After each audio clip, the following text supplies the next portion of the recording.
And I felt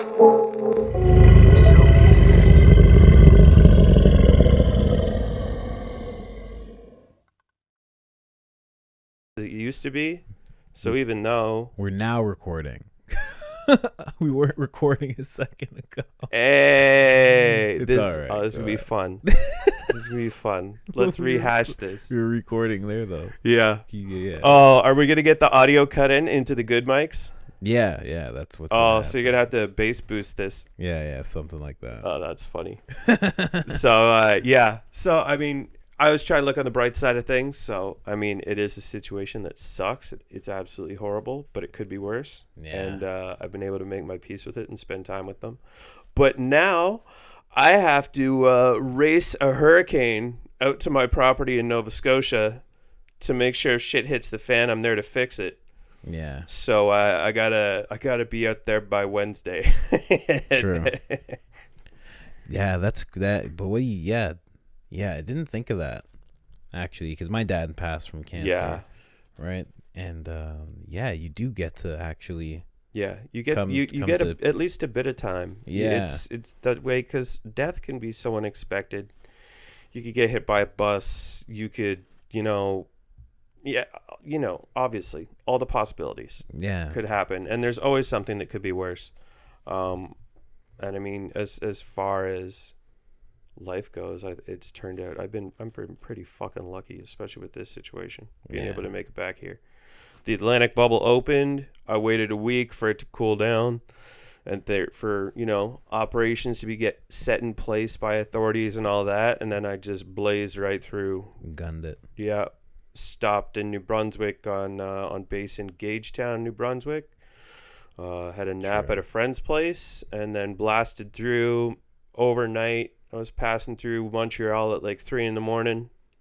Just Really? yeah, energy drink. Just fucking driving, man. It's crazy. A fun car to drive too. 4 Series BMW for the listeners. I treated myself to that a while ago. Sounds expensive. It's super cheap. It's not that bad at all in terms of especially insurance out east. If you really want it, it's not bad at all. No. Yeah. If you can spare $420 a month, you can get my car. True. Yeah.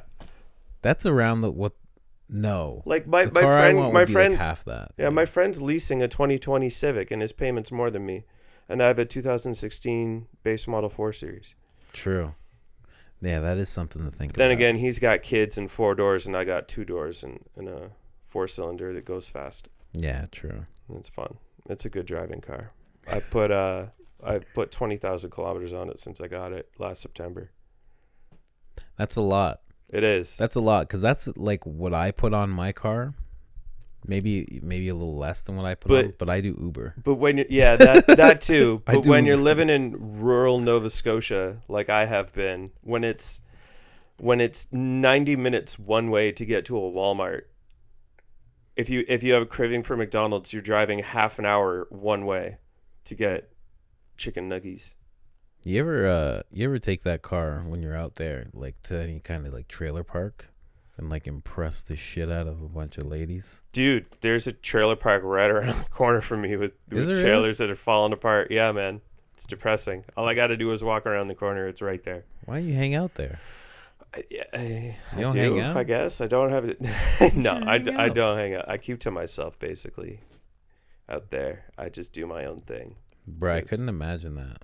It's crazy, man. It's for the listeners. It's a town called Shelburne, Nova Scotia, and it's about 400 kilometers southwest of Halifax, with a population of 1,700 people. The average income, excluding Fisherman, is like 25 grand for the year for a family. Yeah. It's rough. It's rough living out there. Well water, wood burning stoves. Are people like growing stuff? What do you mean? Like like produce and stuff? Yeah. Not really. Really? No. I would the think. People with houses and stuff, but the people in trailers and are just down on their luck and no. Chilling. Really? No, not really. It's That's so weird. Potato chips, alcohol, and depression. True. Sounds morbid, but man, that is what it is. I know the reality out there. Yeah. But if you're a fisherman, whoo-wee, if you get a good day, it's crazy. You got a fishing boat that costs $500,000. Yeah. It's got like 35,000 pounds of payload. Okay. And you're looking at maybe like $10 to $15 a pound for lobster. And you're doing that once a week at least. Really? It can be pretty good. But don't those guys die out there? Oh yeah, yeah. Or is that like I've lived out there? Fishermen, I've lived out there for 3 years, and I think there's been at least 2, if not more, deaths. Oh really? But we've got down by the waterfront in Shelburne on Dock Street. There's a fisherman's memorial, and just looking through it from all the way back to the 1800s, like you'll look on like September 4th. I'm just spitballing, but on like September 4th of whatever year, you'll see 7 people passed away and they all have the same last name. Oh man. So it's obvious that it's like a family run operation, a family boat. Everybody drowned. Wow. Everybody lost to sea. That's crazy. So it's a very dangerous job. I mean, Jesus. Especially because it's not like fishing. It's not like lobster season is in the middle of bright and sunny summer. It runs straight through winter. So then, like, why don't you do that? Like, you're looking for a job. Why don't you do that? Well, I mean, I'm pretty comfortable with the idea of death, but at the same time, I'm not that crazy. I would do that if it was close by. So I rent a 2-bedroom house out there. That's the property that I go back and take care of. Like I was saying with the hurricane. What's his name now? Hurricane Waffle, whatever the fuck. I don't know what his name is. Hurricane Waffle? I don't know. Oh yeah, they name the hurricanes. I don't know. Yeah, Teddy. Is it Teddy? Comments are gonna rip me up. Hurricane Teddy. We're stoned, man. I'm thinking about waffles and I'm talking about hurricanes. I don't know, man. Probably because the last time I was in a hurricane there, I had waffles. Really? Yeah. I don't want to get sidetracked, but I had a Lincoln that had an outlet in it, and I had a toaster, and I made waffles in the back of my Lincoln. The last time we spoke, last time we did a podcast, you were good about that. You're like, don't let me get sidetracked. Yeah, and you would like. But stay I immediately got sidetracked. Yeah, because I watch a lot of podcasts, and it fucking nothing drives me crazier. Oh, does it? When they're just like, I'm like invested into this part of the conversation, and then one of the guys just like, oh, what about this thing? And then it's gone. Oh man, my memory ain't all there, so I didn't even think of that for podcasts. Damn, for the audience. Yeah. Oh man. Yeah, got to keep with the continuity of the story at least somewhat. I got to tie up those loose ends a bit. Okay. So then, where were you just now? I don't fucking know. I was talking about hurricanes. I was talking about hurricanes. We went from like, hey, to the audio's not right. Yeah. To I can't believe I forgot. Cancer and cars and hurricanes and. Yeah, cancer. Yeah, fuck cancer, man. The one thing I was thinking of is yeah, when I got the call that my dad passed away, it was easier because we knew already that he had cancer and he was very old. As opposed to be like, spur of the moment, you get a phone call or police officers on your doorstep, knock, knock, knock, man, can you please take a seat? Yeah, exactly. And you're like, fuck. That almost makes it like way more traumatic, Yeah. Like there's so many worse things that could have happened. Yeah. And as far as things were supposed to be, what the doctors thought was going to be, that was the worst thing. Because personally in my life, I've never lost anyone that I've lost slept over.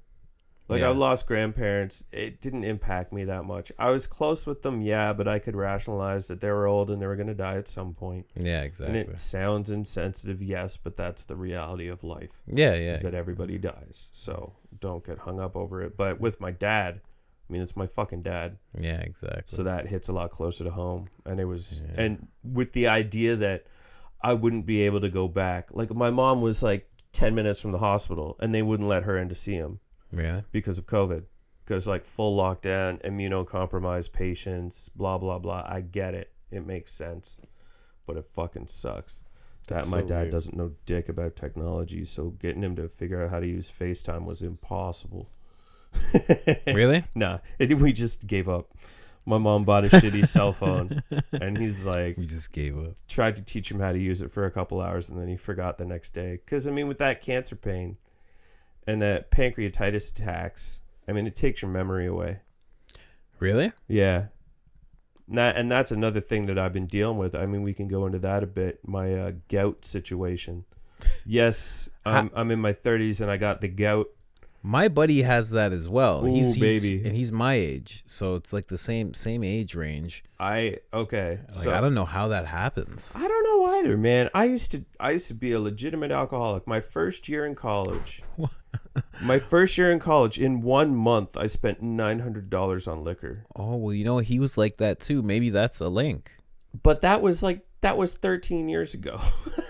So definitely, it just came out of nowhere. But I mean, it's the same shit. Like, just like flipping a switch. One day I became allergic to most trees and grasses. Oh, really? Yeah, me too. But when I was a kid, I wandered around. It's not like with peanut butter. Oh, make sure you're talking into it. Yeah. Talking to the face. Where do you go? Oh, you're talking into the back of it. Again? Yeah, keep it to the front. Oh, I keep twirling in my hand, I guess. Fucking guy. This guy. I'm fucking... I thought it sounded a little thin. Yeah, I see your levels. I don't know. Right. But yeah, it's like with the peanut butter allergies and stuff. Sometimes kids develop peanut butter allergies because they're not exposed to it enough. I was exposed like fucking crazy to the woods and grasses and trees and shit. And I'm allergic to all of that shit now. Yeah. But with the gout, it just fucking... I had this pain in my toe that felt like I stubbed my toe. And it lasted for like a year and a half. And I just fucking ignored it. I'm like, I don't know. I drink a lot. Maybe I just fucking without going smash to my foot when I was just smash my foot. Nah. So I eventually had a gout attack, and I got it diagnosed and got a bunch of pills for it. But the pain from gout is unique. So if you've ever smashed your thumb at a car door or hit your thumb with a hammer dead on, take the peak of that pain, like the absolute peak of that pain, and stretch it out for like 36, 72, 96 hours, multiple days. Yeah. And it does not stop. Your skin feels too heavy on your bones. It's impossible to sleep. Hell, I was like 72 hours with no sleep, hallucinating, Googling medieval bloodletting, because I knew it was like a buildup of uric acid crystals in the bloodstream. So I was in my frame of mind, 72 hours, no sleep, constant pain. I was like, maybe if I cut myself and drain my blood, I won't hurt anymore. But obviously I didn't do that. I went to the hospital the next day. Oh, did you? Got to wheel around, and they gave me some different medication. Would that work though? If you just cut yourself? Yeah, if I fucking die, I wouldn't be in pain anyway.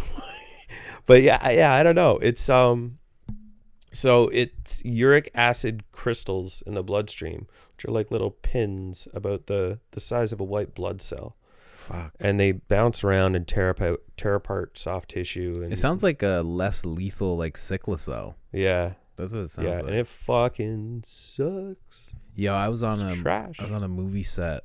I was doing PA work, and there was a PA, and he had a gout like attack. Yeah, like while he was working. Yeah, like a 16-hour day. Feel it flare up. No, he was like, it was like full blown. Like he was like trying to do things, and it was like constant pain. I had to like shadow him. Yeah, he was like trying to like jump on the truck. I'm like, bro. I'm like, just let me do it. I'll do it. Dude, I'm 33. I bought a cane before I came home. Really? Yeah, bro. I bought myself a cane just for the next time. Like I live alone in Nova Scotia, and the only friends I have are old coworkers, and I've been unemployed for a while, so those people aren't around all the time. Yeah. Shout out to Julie though. You're not gonna watch this, but she's awesome. Shout out to Julie. You never know. Yeah, she took me to the hospital during my attack because I was in. Oh, really? Yeah. It was either to go to the bathroom, I'm crawling on all fours like a fucking baby, or I'm like hopping on one foot and like balancing off walls and stuff. And sweaty handprints on my walls I had to clean up the next day when the attack subsided, because you can't put any weight on it. And you can't do anything. Yeah, the severity of those attacks were fucking insane. I can't even describe, man. I was hallucinating shit on the ceiling like I was doing the most insane acid trip of my life, just from lack of sleep. Wow. Yeah, lack of sleep will do that. Yeah, and then you take the medication. Within a week, it's cleared up, And then we walked, 15 kilometers? Yeah, when we walked together.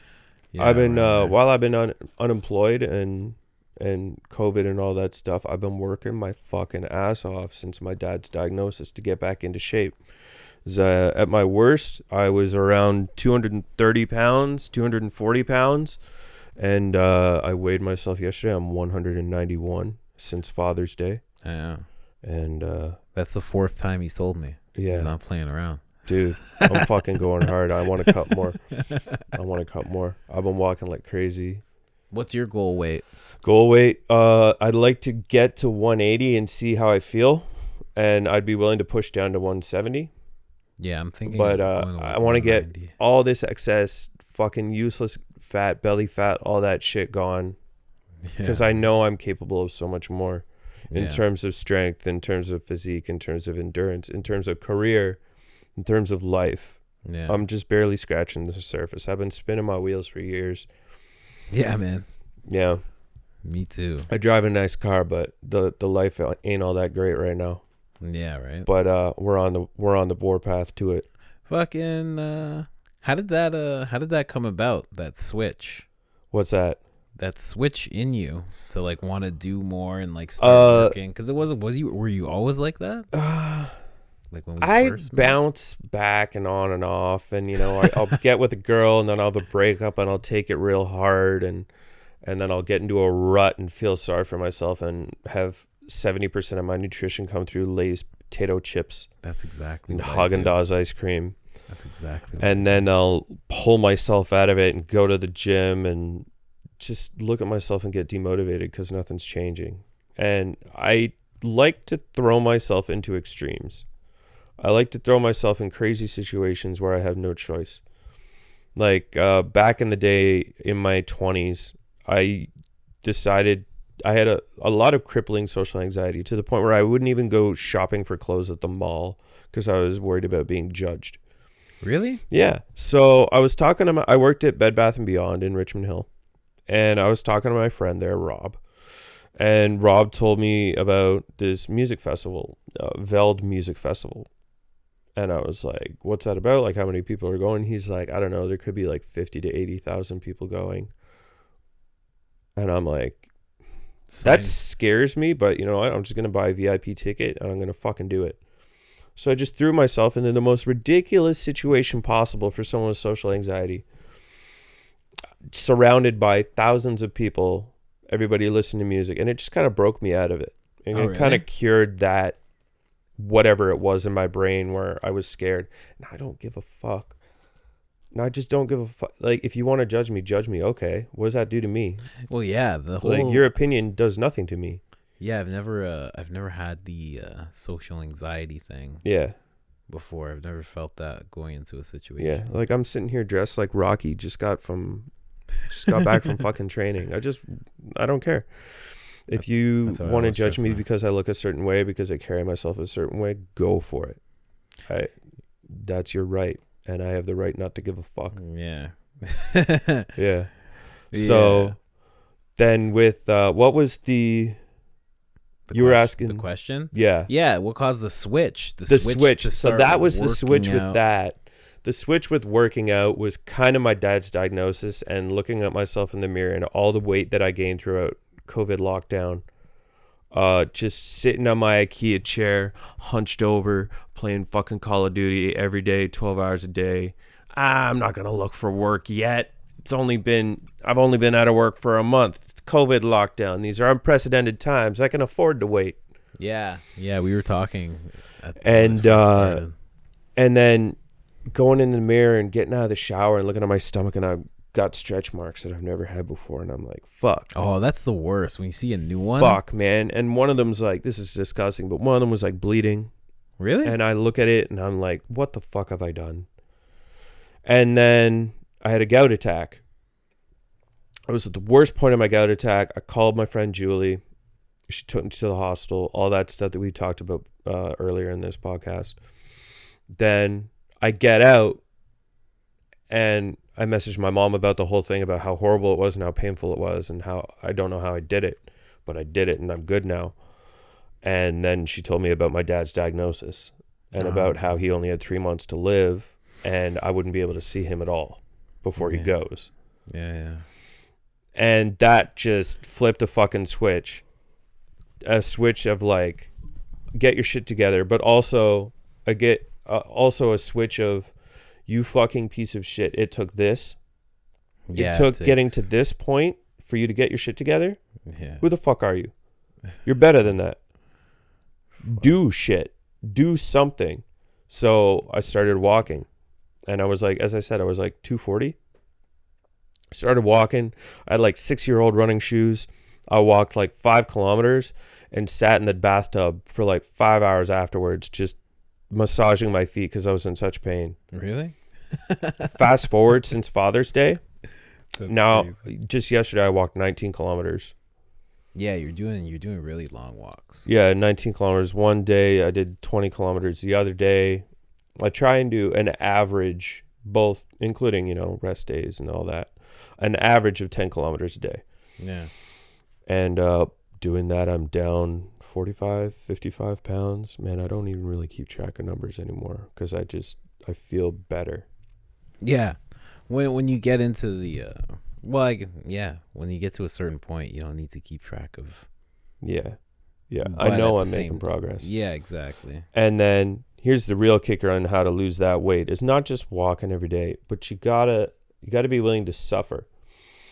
And the suffering for me is, I love food, man, but I've been eating at an extreme calorie deficit. Oh, is that what brought that about? One meal a day, every day. Chicken, broccoli, that's it.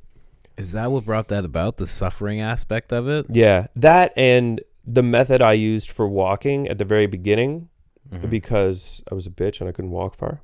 Yeah. I would walk until I was in so much pain that I couldn't walk anymore. And then walk And back. then I would turn around and walk the fuck home. Yeah.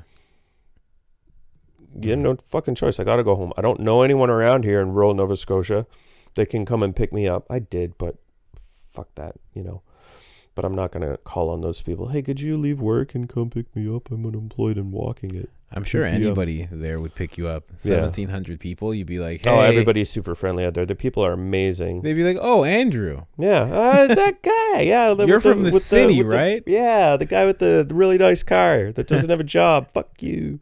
Yeah. No. But I'd turn around and walk right back home. And that's the way I did that, all on around 1,000 calories a day. And I'd throw in fasting into it. Like I'd fast for a weekend from like Friday night to Monday night or something like that every other week. Whenever. I try and keep it very inconsistent. I don't write any of this down. I just do it. And I stay consistent. Well, I don't think you have to write it down. Yeah. But a lot of people, like, they need a plan. They want to know exactly what they're doing when they're doing it. Yeah. I just, you know what? I'm going to stop watching YouTube and go walk 20 kilometers. Yeah, I go for like both. Yeah. Like I need to set, like I have a day planner now, and it helps a lot. The only real plan, and you got me into this, is I ritually stretch before and after walking now. I didn't do that at all before, like a fucking idiot. And I'm crazy. like, why do my legs hurt so much? That's crazy. Like, obvious. That walk alone after we did that walk we together. did 15 kilometers together. And it was like 28 degrees out or some crazy ass shit. This guy's walking without a shirt on, and me, the white guy, I'm all lathered up in fucking suntan lotion and fucking hoodie on. No, not a hoodie, but you get the idea. I burn easy. After that walk, I stretched for like an hour. Yeah. Well, I tried to. I couldn't get through the full hour because I was too exhausted. But yeah. Try to do that David Goggins shit. Yeah, I tried. Oh. I've been actually, you know what? Talking about stretching, I've been doing that more. I've been like pushing and like holding the poses longer. Yeah. And it's fucking hell. Yeah. It hurts so much. I wish I had like a third hand. I got this massage gun off of Amazon, and I wish I could just hold the stretch and with this third hand just fucking dig that massage gun into the muscle. That massage gun is so key. That's one of the things that got me from Gagetown in New Brunswick, driving all the way through to Kingston. Yeah, you're using it on yeah. on the I drive. think that's the loose end that I wanted to tie up. finishing that road trip. Yeah, so went through the town is actually called Ormukto. The military base is called Gagetown, but the town right beside where all the soldiers live is called Ormukto. Oh, true. New Brunswick. But yeah, I went from Ormukto, New Brunswick, straight through the middle of the night, through Montreal at 3 a.m, and ended up at around 6 a.m. in Kingston at my friend's cottage. Then just slept in my car and waited for them to come up so we could party on Labor Day. You slept in your car or not Labor there? Day, not on Labor Day. The civic weekend. You didn't get to sleep on base or anything? I guess you couldn't. Oh no! I napped on my friend's place on base. Oh, okay. But when I arrived in my friend's driveway at his cottage in Kingston, I slept in my car. Yeah. True. Yeah. Well, tried to sleep in my car. There was this lady she's the typical Karen. What's this car? She walked down the driveway to take a look at my car while I'm sleeping in it, and she took a picture with her cell phone. That was such a good voice. I'm like, yeah. She came around later that weekend and was looking at all the cars in the private cottage driveway that she does not own or have any control over, and was writing down license plates and counting cars. Really? Because I realized that the audio is so much more important. I know, right? When it comes to the podcasting, and the technical difficulties just add to the fact that we're both stoned as fuck and just riffing. Yeah. Oh man. But yeah, what were you just saying? What were you just talking about? Oh fuck. You were just talking about something. Well, let's see. We got something that I already forgot about, and then we got the drive and the obnoxious lady, and people who can't mind their own business. Yeah, some people just got to do stuff. Yeah. Yeah. Get a hobby, Karen, please. Some people just got to do the thing. You know what I was going to tell you? Looking at my windows while I'm trying to sleep. What I was going to tell you to that story was I was just on this set. Yeah. We were on location, just something's getting shot, and this woman drove up, and you know what area it is. It's a very expensive area. It's yes. Very, this is a post road in North Toronto that we're talking about. It's where Drake lives. Yeah, it's Drake's area. 50, 60, $70 million houses. And the lady actually drove up to me, and she didn't like what was going on because there's pylons and trucks and everything. No, how dare they? And which is exactly what she said. She said, "How dare you guys do this?" You? She actually said this. She goes, "This is a very rich area, and we pay a lot of taxes." She's like, "Why are we paying all these taxes then?" I was these cones off of my road. It was amazing. I was like, wow. But I didn't answer like that. I was very nice. But, yeah. But it was amazing as she was saying it. I was like, oh, she actually said that. Yeah. I'm like, I know it's a rich area. Yeah. I'm standing in front of a billionaire's house. I'm like, yeah, I know. Do you realize how rich I am?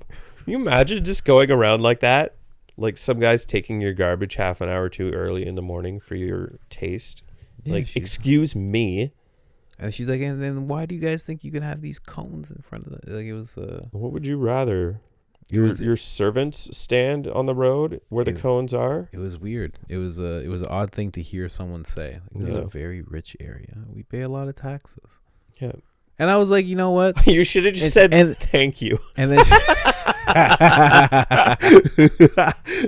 thank you for contributing. And then she's like, I'm gonna complain. She's like, maybe I shouldn't have to pay all these taxes. Samsung watch, baby. I thought that was that fucked with my head, man. I thought it was sirens and shit, and then all of a sudden, yeah, that was very weird. I saw your watch blinking, and I fixated on it. I'm like, whoa, man. Yeah, some people just got to do things. Yeah, but yeah. What else? Yeah. So you're going back. Yep. You're gonna. I'm leaving at some point tomorrow. Oh no. Let's go back to the switch. So your dad's diagnosis brought about the switch the most? That and just the fact that being angry at myself for it took this much hardship to get your shit in order. Yo, you know what it took for me? I think I was 21. And this doctor, I was telling him about how I was feeling. I was feeling all fucked up and shit. And then I told him my diet and everything. Because I was just eating pizzas. Yeah. Just pizzas with bacon strips, pepperoni, and sausage. That's my signature pizza. I love it so much. It's so good. Pizza. What up? God damn it. Thick crust. Making me hungry. Thick crust. And I was eating one of those every day. Yeah. That's just what my diet was. Oh. That's me with family-sized bags of chips. And then And I had to take blood thinners. Oh, fuck. Man, I ain't never got that bad. Well, I probably have, but I don't go to the doctor that often because I never had medical benefits. Fuck contract work. Well, I had to do that. So, and like, that's what it took for me to be like, I'm going to be super healthy. And then I started like making shakes and like doing shit. But that was like the precursor, the fucking blood thinners. And I was like, holy shit. Yeah. You know, I was like, this is what old people have to take. My switch used to be real shallow. Like, I'd start talking to a girl. And the second I'd start talking to a girl, I'd be like on the ground doing push-ups. I'm like texting with my nose or some dumbass shit. I'm exaggerating, but still, like just fucking going crazy. Like, I gotta get in shape. I have to look good. And then I just stopped caring for a while because she's gonna see you naked. Hey. I've always noticed that as soon as you realize someone's gonna see you naked, all of a sudden you start clean the house and get in shape. Yeah. That's so funny. That actually always happens. Yeah. And then I got into not a long relationship, not a good relationship, actually quite a very abusive relationship towards me. And it was really shitty. And I kind of let myself go after. That's what I did too. That's exactly what I did. And then after letting myself go for a while and looking myself in the mirror and saying, you can do better. I did do better for a while. And then I had a whole bunch of physical injuries. So I had severe tendonitis in both of my elbows, both sides. In the golfer's elbow position. I forget whether that's on the inside or the outside. I think it's the inside. It's inside, yeah. So the inside, right in that little crook on both sides, to the point where like opening doors was painful. Turning knobs to turn on the hot water was painful. I went from bench pressing like 245 to 15 pounds, and I couldn't do it because it was causing too much pain. That, and I know what tendon pain feels like. So I know as soon as I feel that, I back the fuck off, because tendons are something you don't want to fuck with. Really? Yeah, that's like, it took me a year and a half to feel normal. So and like, I'm just getting back into it with the push-ups and the bench press. You can't. Is there any way to make it stronger? Drugs, right? Steroids and shit. Because I'm getting a little pain like that. No, it's just time. Because you can build muscle so much faster than you can build your tendons. True. Yeah, you were saying that before. So you can actually outpace your body if you push hard enough.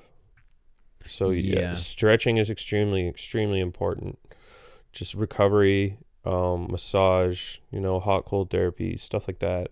Yeah, anything that can draw new blood to the area, anything that can, aggravate the area, is what I was doing. True. I got one of those little portable sauna things with the fucking zip up with your head pops at the top and you look like a little box with that thing's head. Amazing. Yeah, I got one of those. Really? Yeah, it's a bitch to clean and it sucks to get into. Is it hot? Bruh, like it's a sauna. Is it like really hot though? Like, do you feel it? You can get it really hot. I tell you what's really hot. What's really hot is when the fucking hose at the back slips out and fucking the steam grazes your ass as you're sitting in there. That's really hot. that's happened more than once. I was like, ah! Really? Yeah. Jesus. Yeah. Would it get you? And, steam burn. But yeah, it can get pretty toasty if you sit in there. True.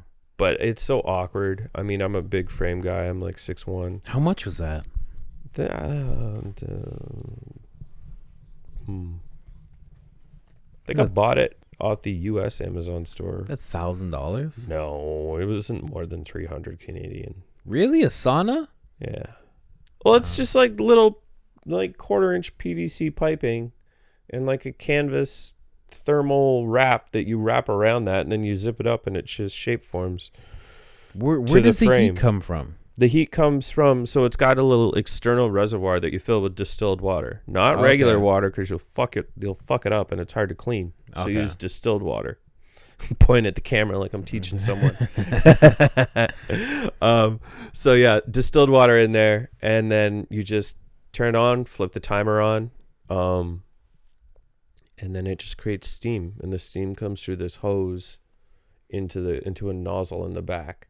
Really? And then you got to buy like a shower chair or something like that old people use. True. So I bought one of those. I want one of those. Sit my ass on that chair and just fucking hunch over kind of, because I can't sit straight.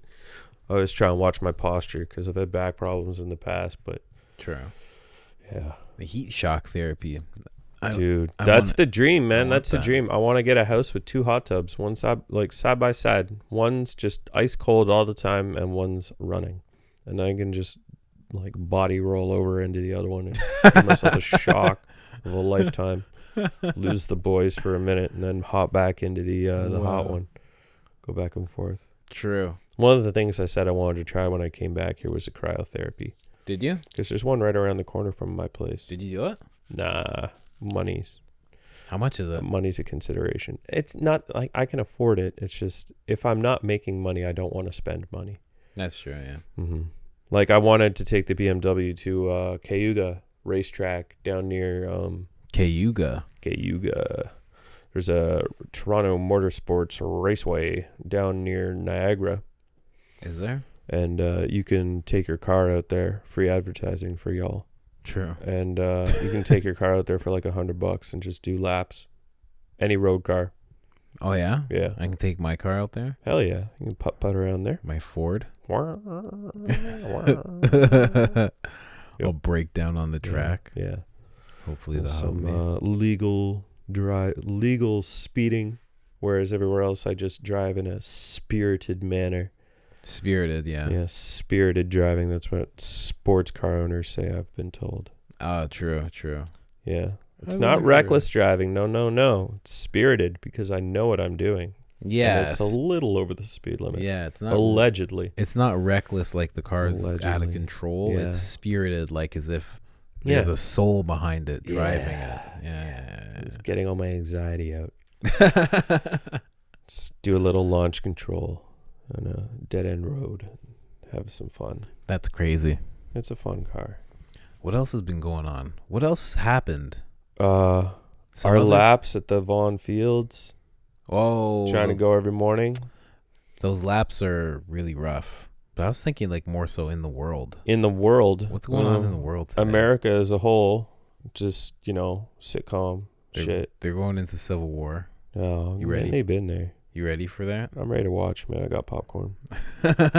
You were saying you wanted to get less invested yes. in American stuff. I've been way too involved for a Canadian guy with no power or money.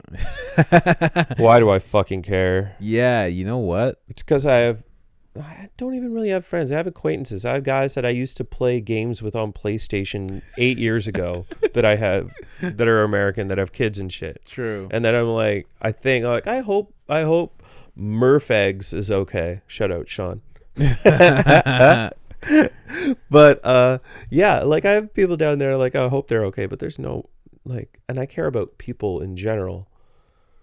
But I mean, with the circumstances and my current situation, I care about me the most.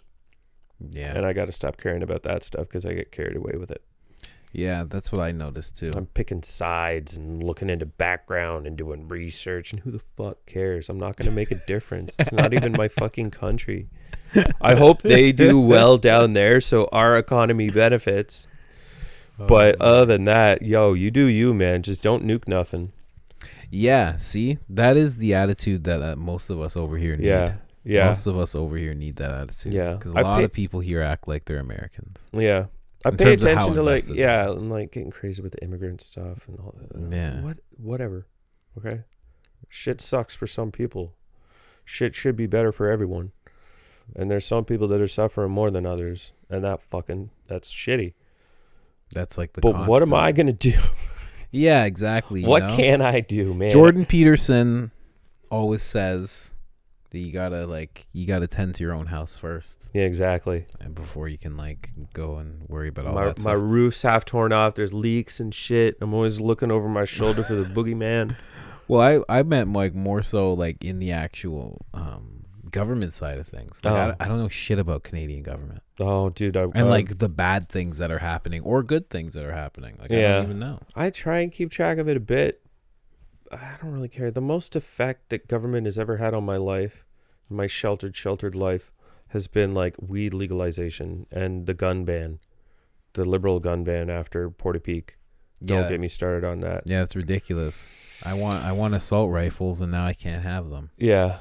I'm very, very anti on that gun ban, especially because they piggybacked it off Portapeak, which was perpetrated with illegal guns from the U.S. that the RCMP knew about but did nothing. Okay, I'm done. But yeah, I mean, I want to care about me. I got to get me done first. I got to get me a job. I got to make my parents proud. Exactly. It's about me, man. And if your life's shit, weird. Just forget what's going on around you, because it doesn't fucking matter. You're one person. You're not going to make a difference. That's not to mean you shouldn't try and you shouldn't talk to people about it. Well, like, one person can't make a difference in that situation. But if your life is in a shitty situation, better to make it good and then try to take on some external But things. if your life is like Facebook news, Instagram, TikTok, like reading global news all day long every day, and that's your identity, man, and your life's shit, well, you know where to start, man. Stop caring about everyone else. Be selfish. It's not that bad.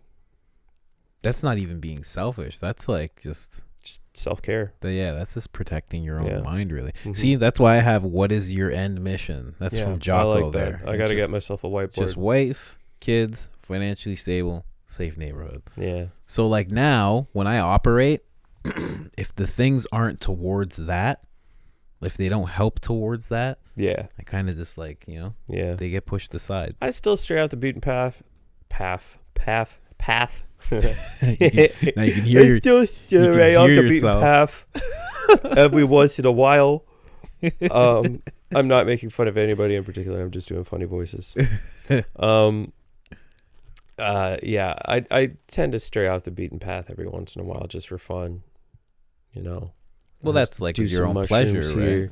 Smoke some weed there, do some other narcotics here and there. Whatever. That's like pleasure, recreation. Yeah. You got to give yourself a break. You can't be all, I'm going to suffer 24/7 every fucking day till I get there. You'll burn out. And also, you got to give yourself some time too. When you talk about mushrooms, that can be considered self-care. Fuck yeah. And suffering. Oh hell yeah, dude.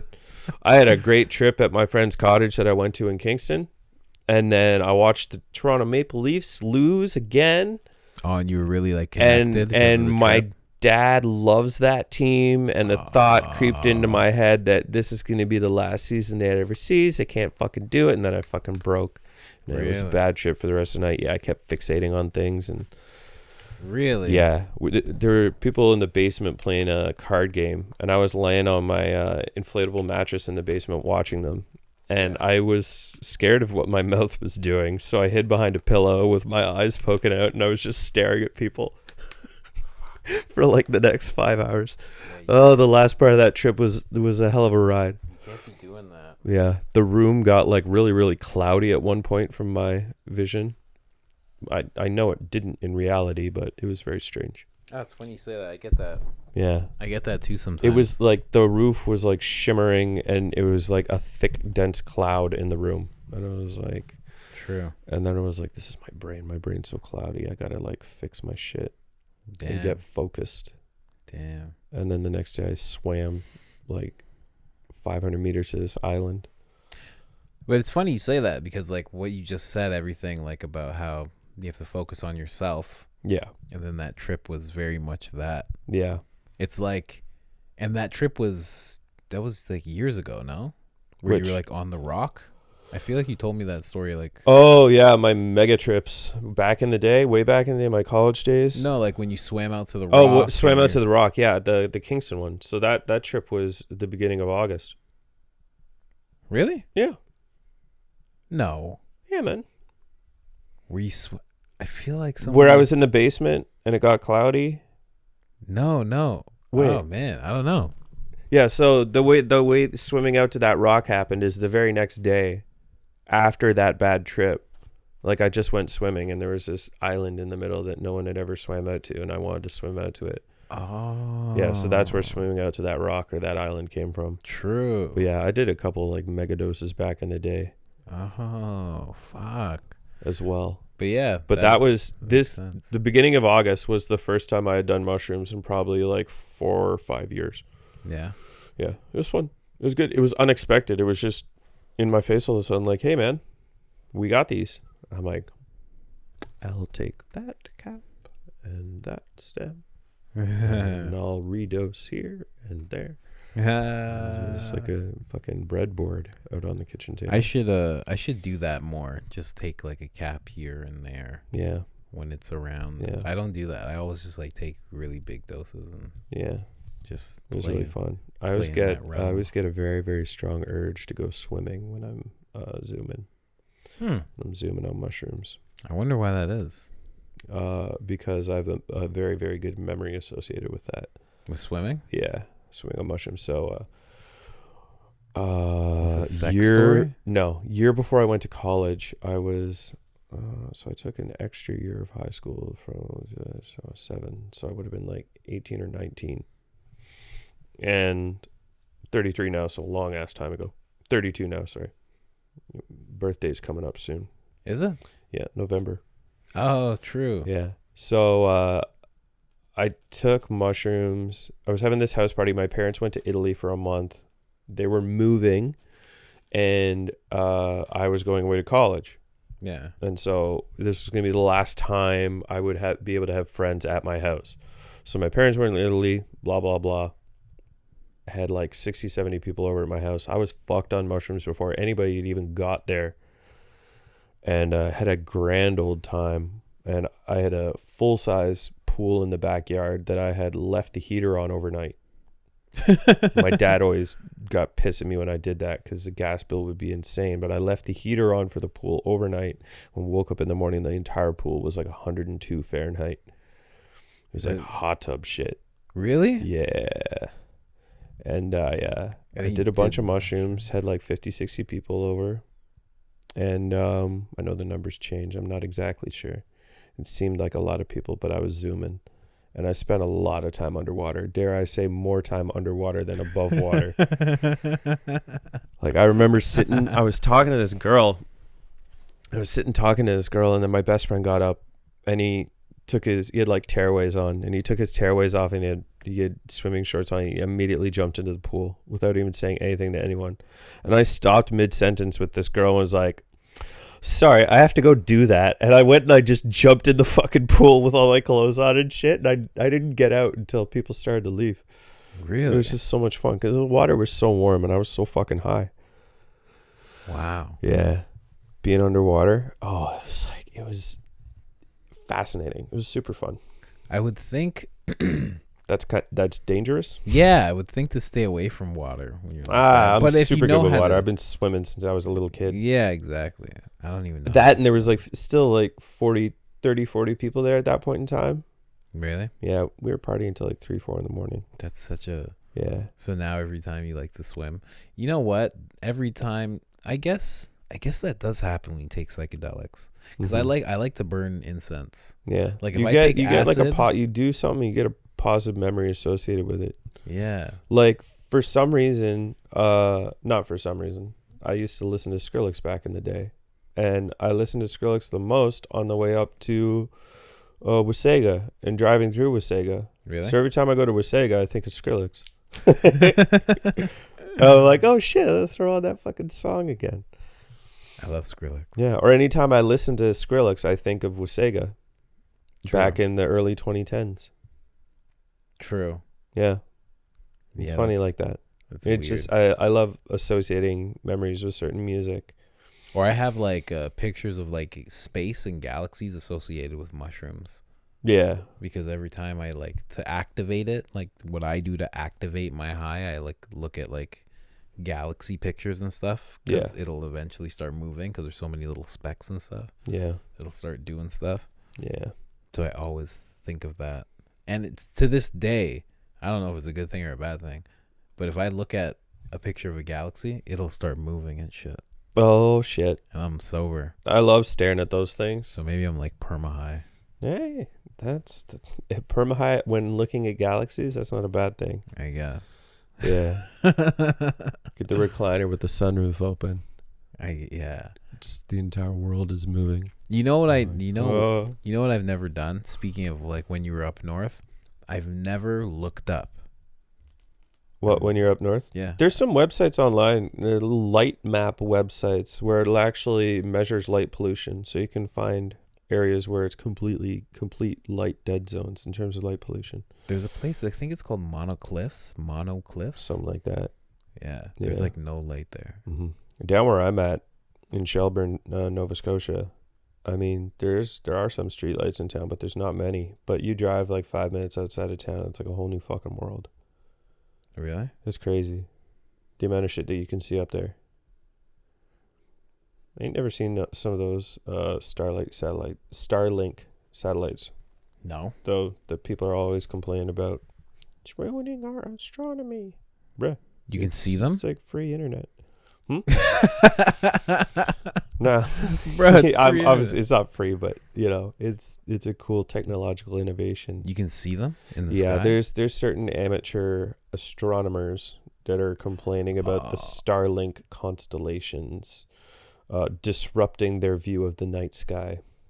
True. And inhibiting further discoveries. Yeah, because like you'll think you saw a shooting star, but you really saw a satellite or something. Yeah, no. Oh no, there was just like this 4-inch by 4-inch cube. Shit, I thought it was a new world. Bro, get a better telescope. Yeah, get a Hubble, bro. Yeah, get a Hubble. Man, talk about Hubble telescopes and stuff. And about America. Why? What about it?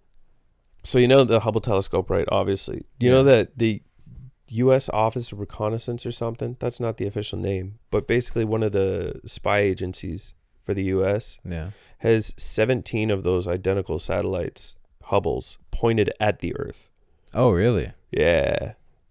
That's crazy. So they see everything. Yeah, like, I don't know if 17 is the actual number, but it's a number greater than 5. And to have even 5 Hubble telescopes pointed at the planet doing surveillance is pretty fucking insane. So they can see everything. Yeah.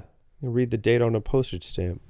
So if they can see everything, like when things happen, they have to. It's crazy. Somebody knows. It's crazy. Somebody must know as everything. Like if you can see everything, that means you know as something horrible is about to happen. Yeah. I remember reading as a kid that whatever military technology you see out in the world right now, like we got planes with lasers that shoot down missiles. Oh, like we got rail guns that we know about that shoot hypersonic projectiles that weigh like 8 kilograms and they're traveling at like 2,000 kilometers an hour. Blah blah blah. Yeah. Whatever we see behind the scenes that we don't see, there's shit that's like 15 years more advanced. Yeah.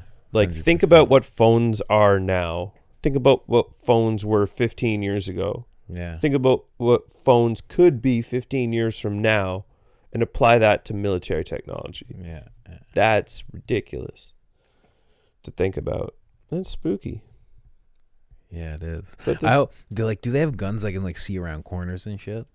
I would think so. Probably got like fucking X-ray scopes and shit. You can see through walls. Fucking wall hacking. Fuck. Talk about Call of Duty, man. That'd be the fucking day you're on the battlefield. Wall hacks. Man.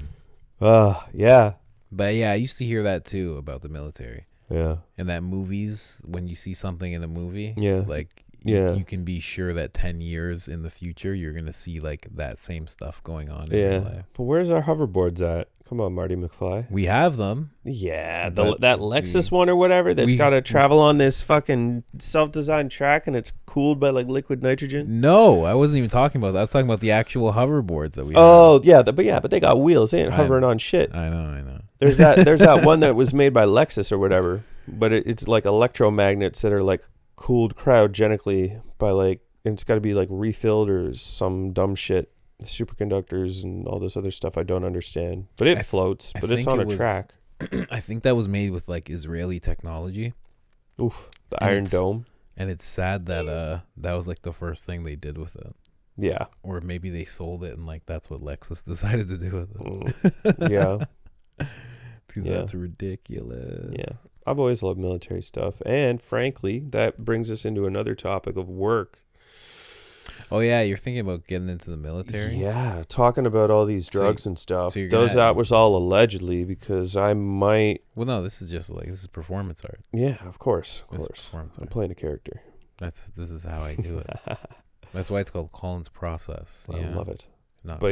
So I'm in the field of GIS, geomatics, geographical information systems, and I obviously did work out in Nova Scotia for that, in a small rural town.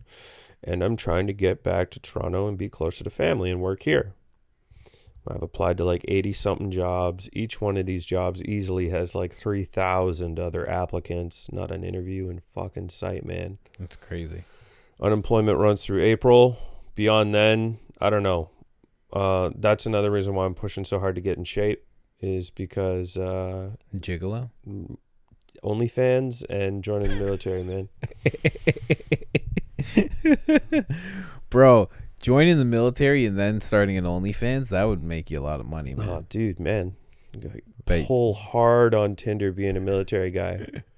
Easy. But yeah, getting into shape for the military, getting speed for the military, because even if you're just doing intelligent shit, you still got to be able to haul ass. Cool as shit. Talking about those Hubble telescopes pointed at Earth. You imagine the military satellite photography, what they're able to that see. I'd get to work with, because what I do, what GIS is and what I do, well, I'll give you a contrasting statement into kind of things that I have done. Contrasting statement. So I've done everything from the two, and I mean, I sit now currently with three. Wow, I'm losing track of my own accomplishments. Three college diplomas. Really? No degree. So if I had a degree, I could get in as an officer. So I don't know. I'm going to have to contact recruiting and see what kind of degree I need. Because I've been looking at taking like a 1-year bachelor's in technology for GIS online. That it's an accredited degree, but I don't know if it would count because it's only a 1 year. True. Maybe I'd need like a bachelor's to get in as an officer. True. I'm just, these ideas they're all things floating around. I haven't looked too closely at anything, but I know enough to move forward. And once I reach that goal of that weight and fitness goal, then I'll move forward further on research. Yeah, true. There's no sense in swamping myself. Yeah. And it'll happen. Just keep applying and shit. Yeah. With work. I mean, I'd love to get a job around here. I really, really would. Yeah, man. That would be the best thing. I'd love to stay here. That would be the best thing. To be able to stay. As nice as it is, not sitting in a traffic jam for 3 years. Not seeing any traffic at all. Not even interacting with the traffic light for multiple months on end. Living in rural Nova Scotia. That's pretty cool. Everything's a stop sign. You can just fucking roll it because there's 2 cops in town and you know them by name. Yeah, sure. Leahy. Yeah. John Leahy and Randy. Yeah. Jesus. Yeah, I don't know. It's all RCMP controlled out there too. True, that makes sense. Yeah. Are those guys rough? Yeah. It can be. Yeah. No. Are they like the OPP? OPP, they're more aggressive. Or Peel. Peel. I heard Peel is like really hard to deal with. Peel's hard to deal with. The only, I've only ever dealt with RCMP, OPP, and YRP, York Regional Police. Our boys in blue. Mm-hmm. Those guys are good. Yeah, they can be, but they can be bad too. Yeah. I've been on both sides, unfortunately, in my past. Yeah, I mean, there's good and bad with everything. Yeah, and in a life past where I didn't make very good decisions. Led me to be in situations where I was not treated very well. I never got into any situation like that. Yeah. That said, I know how to deal with cops perfectly now. As you should, right? Yeah. Like, and that's what it is. Like, if I get pulled over by the cops, I take things to an extreme. Like, engine off, I keep my hands and my upper body, not like my entire upper body, but like my head and my hands out the window. At all times. If he's not at the car, he can see my hands out the driver's window. Really? I want them to feel as comfortable as possible. True. Yeah. I want them to be at ease. They're be more willing to give me a warning instead of a speeding ticket or something. Mm. And maybe I won't piss them off and they won't fuck over the next guy. True. I give them a hard time being a dick. I never thought of that. Yeah. That's actually a good way of thinking. That's why I always try and be friendly to people. Like, cashiers and retail workers, just random people on the street. Just smile at them, nod, acknowledge their existence as a human in this world. Because all too many times, like back in Nova Scotia, you can get in full-blown conversations if you get overly aggressive with that nod. Really? But back here, you like make eye contact with a person, nod and smile, and they'll look at you like you don't exist. They'll just walk past you. No, they'll make sure it's people here. It's weird like that. They don't want you to ask them for a thing. Yeah. Can you sign my petition? Yeah, you might want a thing from them. Yeah. They don't want that. Do you have good credit score? It's weird. Just leave me alone. I don't have that nowadays because of Black Lives Matter and whatnot. I get strong nods. I get strong nods and smiles back. Yeah. Thank you for your service, sir. Could you imagine? Thank you for being black in my community. Thank you for your service, sir. I'd be like, wow. I'd be so happy. Service? What? Was I a slave to you? Man. Oh, man. Yeah. Yeah, I don't know. I just try and be as friendly as possible to everyone because you don't know what they've been through in that day. But if you're a dick to me, I will fuck with you. That's that's my downfall, man. If someone fucks with me, I'll just take it to another level every time. That's what I had with that guy in the grocery store I told you about, who told me to put on a mask. Yeah. But then afterwards, it turned into a good conversation. Yeah. Because I think it was because I was actually outside. Usually when you have a discrepancy with somebody, they don't actually wait outside. Yeah. Yeah. I kind of waited outside. Yeah. Yeah. Like I had that woman at my friend's cottage. It was like looking in my car while I was trying to sleep and stuff. And I actually got out and I said, like, can I help you? And then she scurried away being a pussy. And then there was this other, like a couple weeks ago, I was running around a track and this guy was on a bike that was he was biking in the same direction that I was biking. Yeah. Or that I was running. Yeah. Shit, I'm getting confused. So there was this guy that was biking in the same direction that I was running. Yeah. So I knew where to expect him from, behind. So I was looking over my shoulder and I started to run on another lap. And I didn't realize that he had changed directions and was biking towards me. So as I was looking over my shoulder, I crossed in front of him, not knowing that he was coming from in front of me. Because I expected him to come from behind. Yeah, of course. And he almost hit me and swerved out of the way, and he started yelling and swearing and something, so I just started mouthing off. I'm like, you fucking cunt. Fuck you. Fuck out of here, man. Leave me the fuck alone. And he just started mouthing, and I just fucking put my headphones on and kept running and ignored him. And then I came back the next day, and he kept giving me dirty looks and shit, and then he fucking rode away without finishing his lap. Was this the time you didn't even take your headphones out? And I didn't even, I couldn't even hear what I was saying because my music was so loud. So what if he was like, hey man, sorry about that? No, I could see the look of disgust on his face at me getting in his way and interrupting his lap. I could see him like, I'm like, fuck you, man. Fuck you. I don't have time for this. But then like again, I was very angry, and he was frowning at you, and he was like, hey man, you know what, that was my fault and I'm sorry. And you were like, go fuck yourself. Could have been. Oh fuck, that would have been funny. Man. Yeah, my fuse has been a little short with the whole dieting and eating at a calorie deficit and fasting and running and stuff. And that's not an excuse to be a dick. Yeah, but I'm not perfect. It does get to you though. Yeah, like I've noticed it. Like I really want, like I told you, I'm almost. It says 214 days. Yeah, but I can actually add about 3 months to that, so I'm almost at a year now. Yeah, without dairy and gluten. Yeah, that's good.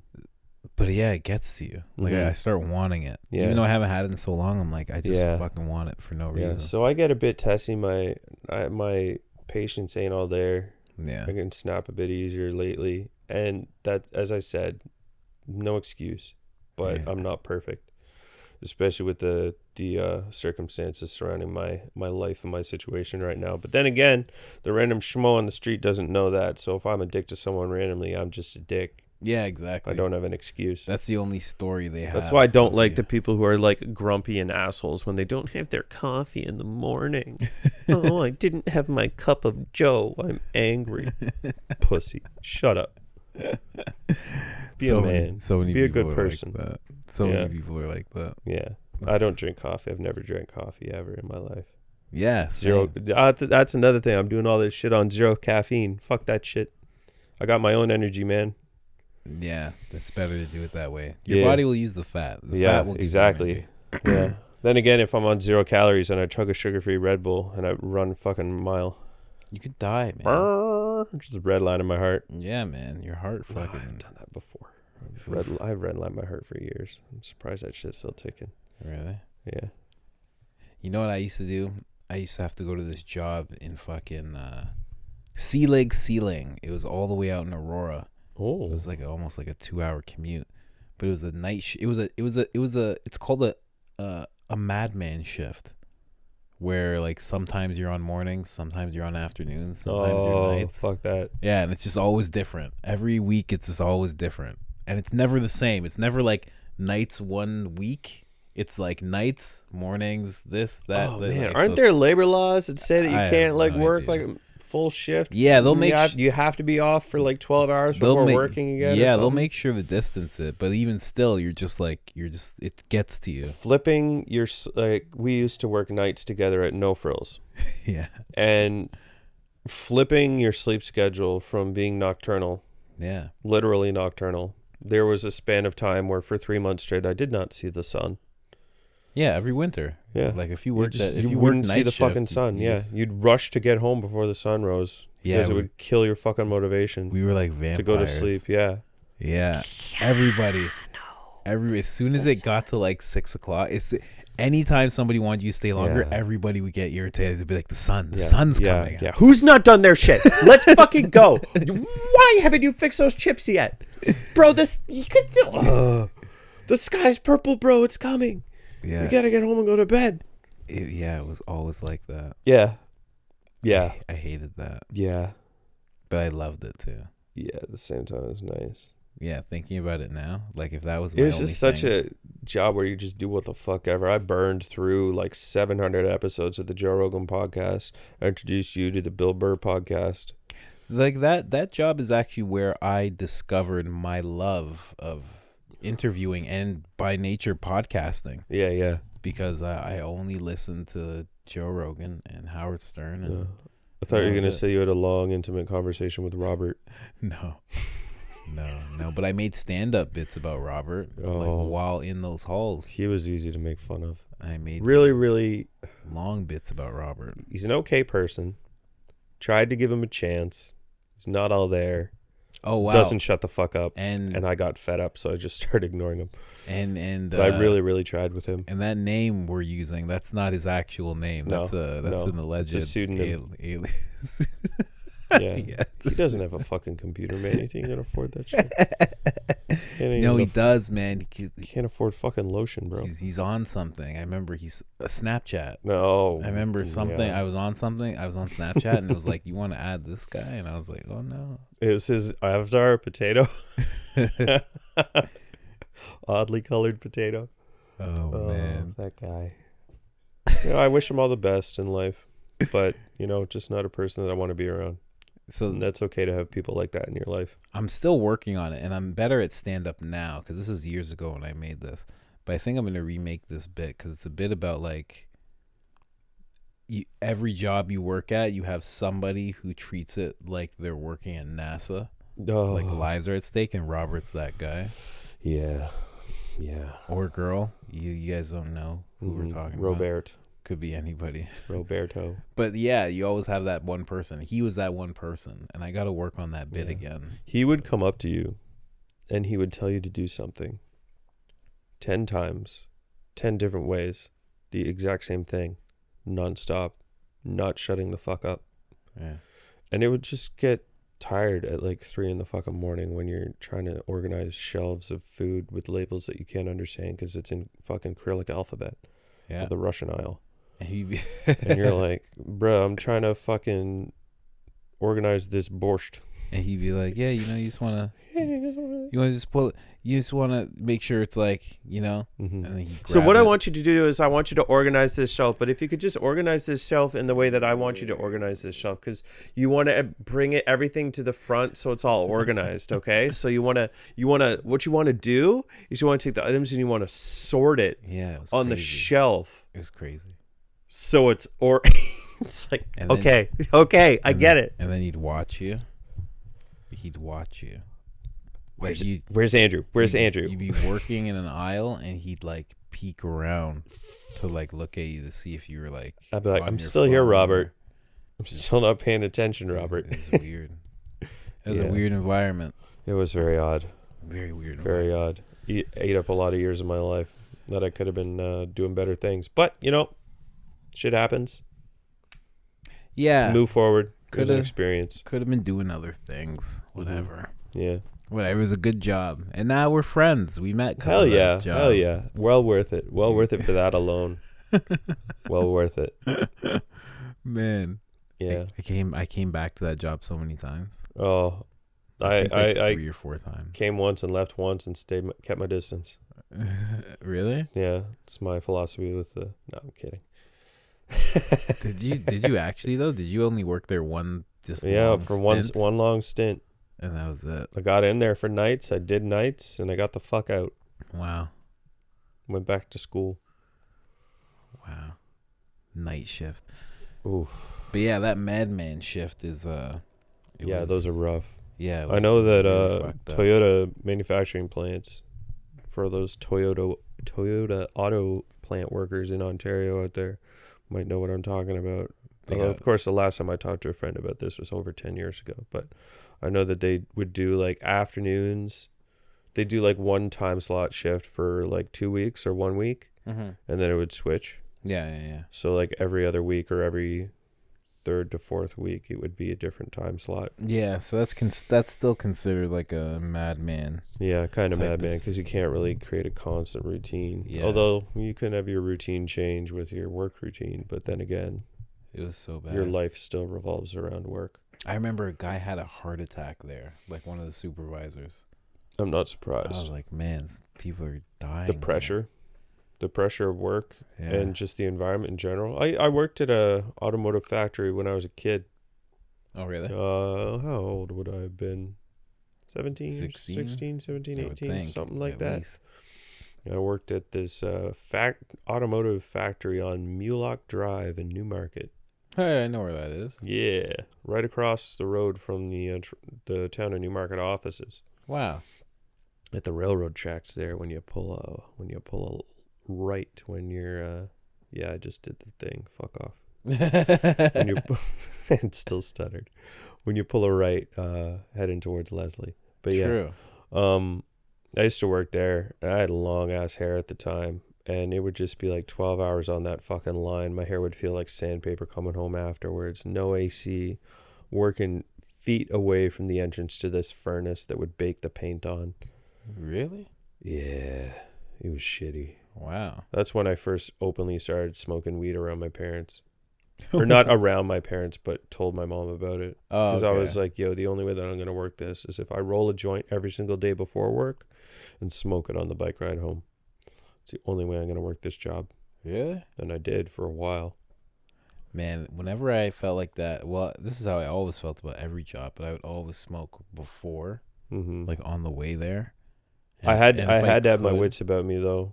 If I could, I would do it on a break. It was like heavy machinery and shit. And then I would do it afterwards, no matter what the job was. Yeah. I've been a reach operator. I've been a forklift operator. I've operated every single thing you can operate. Oh man, that would give me so much anxiety. Run over someone's fire. Oh shit, I didn't see you, Sandra. Sorry. And I just get high as fuck. Well, because that's what you got to do when you're doing things you don't like. Yeah. When it comes to the shit like this, I hate getting high before stuff like this. Yeah. But today it was just like, I mean, right now it's like what, 10:30, 10:47. Yeah. So we're doing it late. I wasn't gonna not smoke all day. Yeah, I know, right? I was getting it done, one way or another. We got some. I bought some pre-rolls from OCS storefront up in Aurora. That was super nice. $24. I'm gonna get $24 for 10 little pinners, 0.35 grams of weed per joint. I need to get that because really nice. They burn quick. Because I roll joints way too big. They're just too big and it's too much. Yeah. Way too much. You can also buy pre-rolls that are like a gram a joint, but you're buying a single pre-roll for like, what is it, $6-7 or some bullshit? There's a place I go to cafe. It's $12 for a pre-roll. Yeah. Edibles. Yo, government, get your shit sorted, man. 10 milligrams, really? 10? 10 milligrams is the max for edibles that are sold at stores. That's some garbage. What am I going to do? Spend $70? It's like $7. The government for shit. 10 milligrams. They should be selling like Death Stars, like those 500 Yeah, give me some 3,000 milligram shit. I'll take a fucking little nibble, like a fucking gerbil out of it, and just be fine for like a day. And then I'll take another nibble and be fine for another day. Yeah. Versus spending like $70 to get high for like 6 hours. I'm going to get an edible just because you brought it up.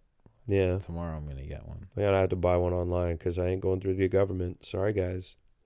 Nah, yeah. Fuck that 10 milligram shit. Go to cafe. Cafe's good. Mm-hmm. They got good weed there. I don't know. Maybe I'll hit a storefront while I'm on my way out of the province. Man, how long does that drive take from this province all the way to Nova Scotia? It's about 21 hours, 2,100 kilometers ish. Jesus. I can cut hours off with the time, though. You know, some generous speeding. Spirited driving. 17 over the limit. That's crazy. No higher. It's usually a safe bet to do. Man. You can go like 18 over and be completely fine and keeping pace with cops, and they don't fucking care. But some cops are assholes. Oh, man. Did I tell you? Fucking every film set I'm on now, you got to get checked for COVID. Oh, they temperature scan you and shit? Yeah, you got to get checked and you got to have a wristband. Oh, that's what you got there. Yeah, they're tracking us. Interesting. RFID wristband and shit that you like check in and out? I don't know what the fuck. No, it can't be. I would be so surprised if it was. It's just a fucking wristband, so you can like, hey, did you get checked? And it's like, yeah. Okay. Yeah, you guys check my. I hear film set and I think tech shit. No, I'm like, are they like tracking your movements through this like rented mansion? Oh, true. Nah, they should. So just sneak and step a toe in the fucking dining room, and they come and tackle you. No, get out of here, Colin. The owner was there. The owner was really nice. Oh, that's cool. Do you know what happened while I was there? You know Top 5? You know the Toronto guy, Top 5? What? You never heard of this guy? No. He's like a rapper. Nah. I feel bad. Maybe I should know. Yeah. I'm usually into rap and hip-hop quite a bit. Well, he's like a rapper, and I want to say like he's an entertainer almost, because it's not just rap that he does, and like you see him on Six Buzz, he's known for some antics and shit. Either way, I'm sitting there trying to do security, and this guy rolls up with two other people, and they're like, they tried to get into the place that I was like, that I was trying to keep secure, and they're like going up to the gate. And you had to tell Top Boy to fuck off. I was just like, I'm like, man, they're not gonna let you in. He's like, I got money, man. I got money. I just got signed to Atlantic. And I was like, what the fuck's happening right now? All right, give me 40 G's. I'll let you in. I thought he was fucking with me. I thought he was just like fucking around with me, because it was so odd. He just like kind of pulled up on me. Him and his man, I got money. He's like, yeah, and they're just smoking like a blunt. And I'm like, oh man, I wish I could smoke that blunt. And they're just smoking. And he's like, yo, you want to be my security? I'll pay $50 an hour. And I'm like, what? I'm like, what's that? I'm like, Colin, you missed out on an opportunity, right? I was like, was that a real offer? I'm like, wait, what just happened? You got to find him on Insta. Yo, Top Boy. So weird. Reach my man's. Top Boy. Top 5. Top 5. It was Top Boy. I thought he was fucking around with me. I was like, I don't understand. Then he walked up to the gate and he's like, hey, I got money. Let me in. I was like, what's happening right now? I'm like, is this guy going to get me fired right now? So I have to work as his security? That'd be fucking hilarious. That's what I thought was happening. It was so weird. Listen, Top man, you got me fired.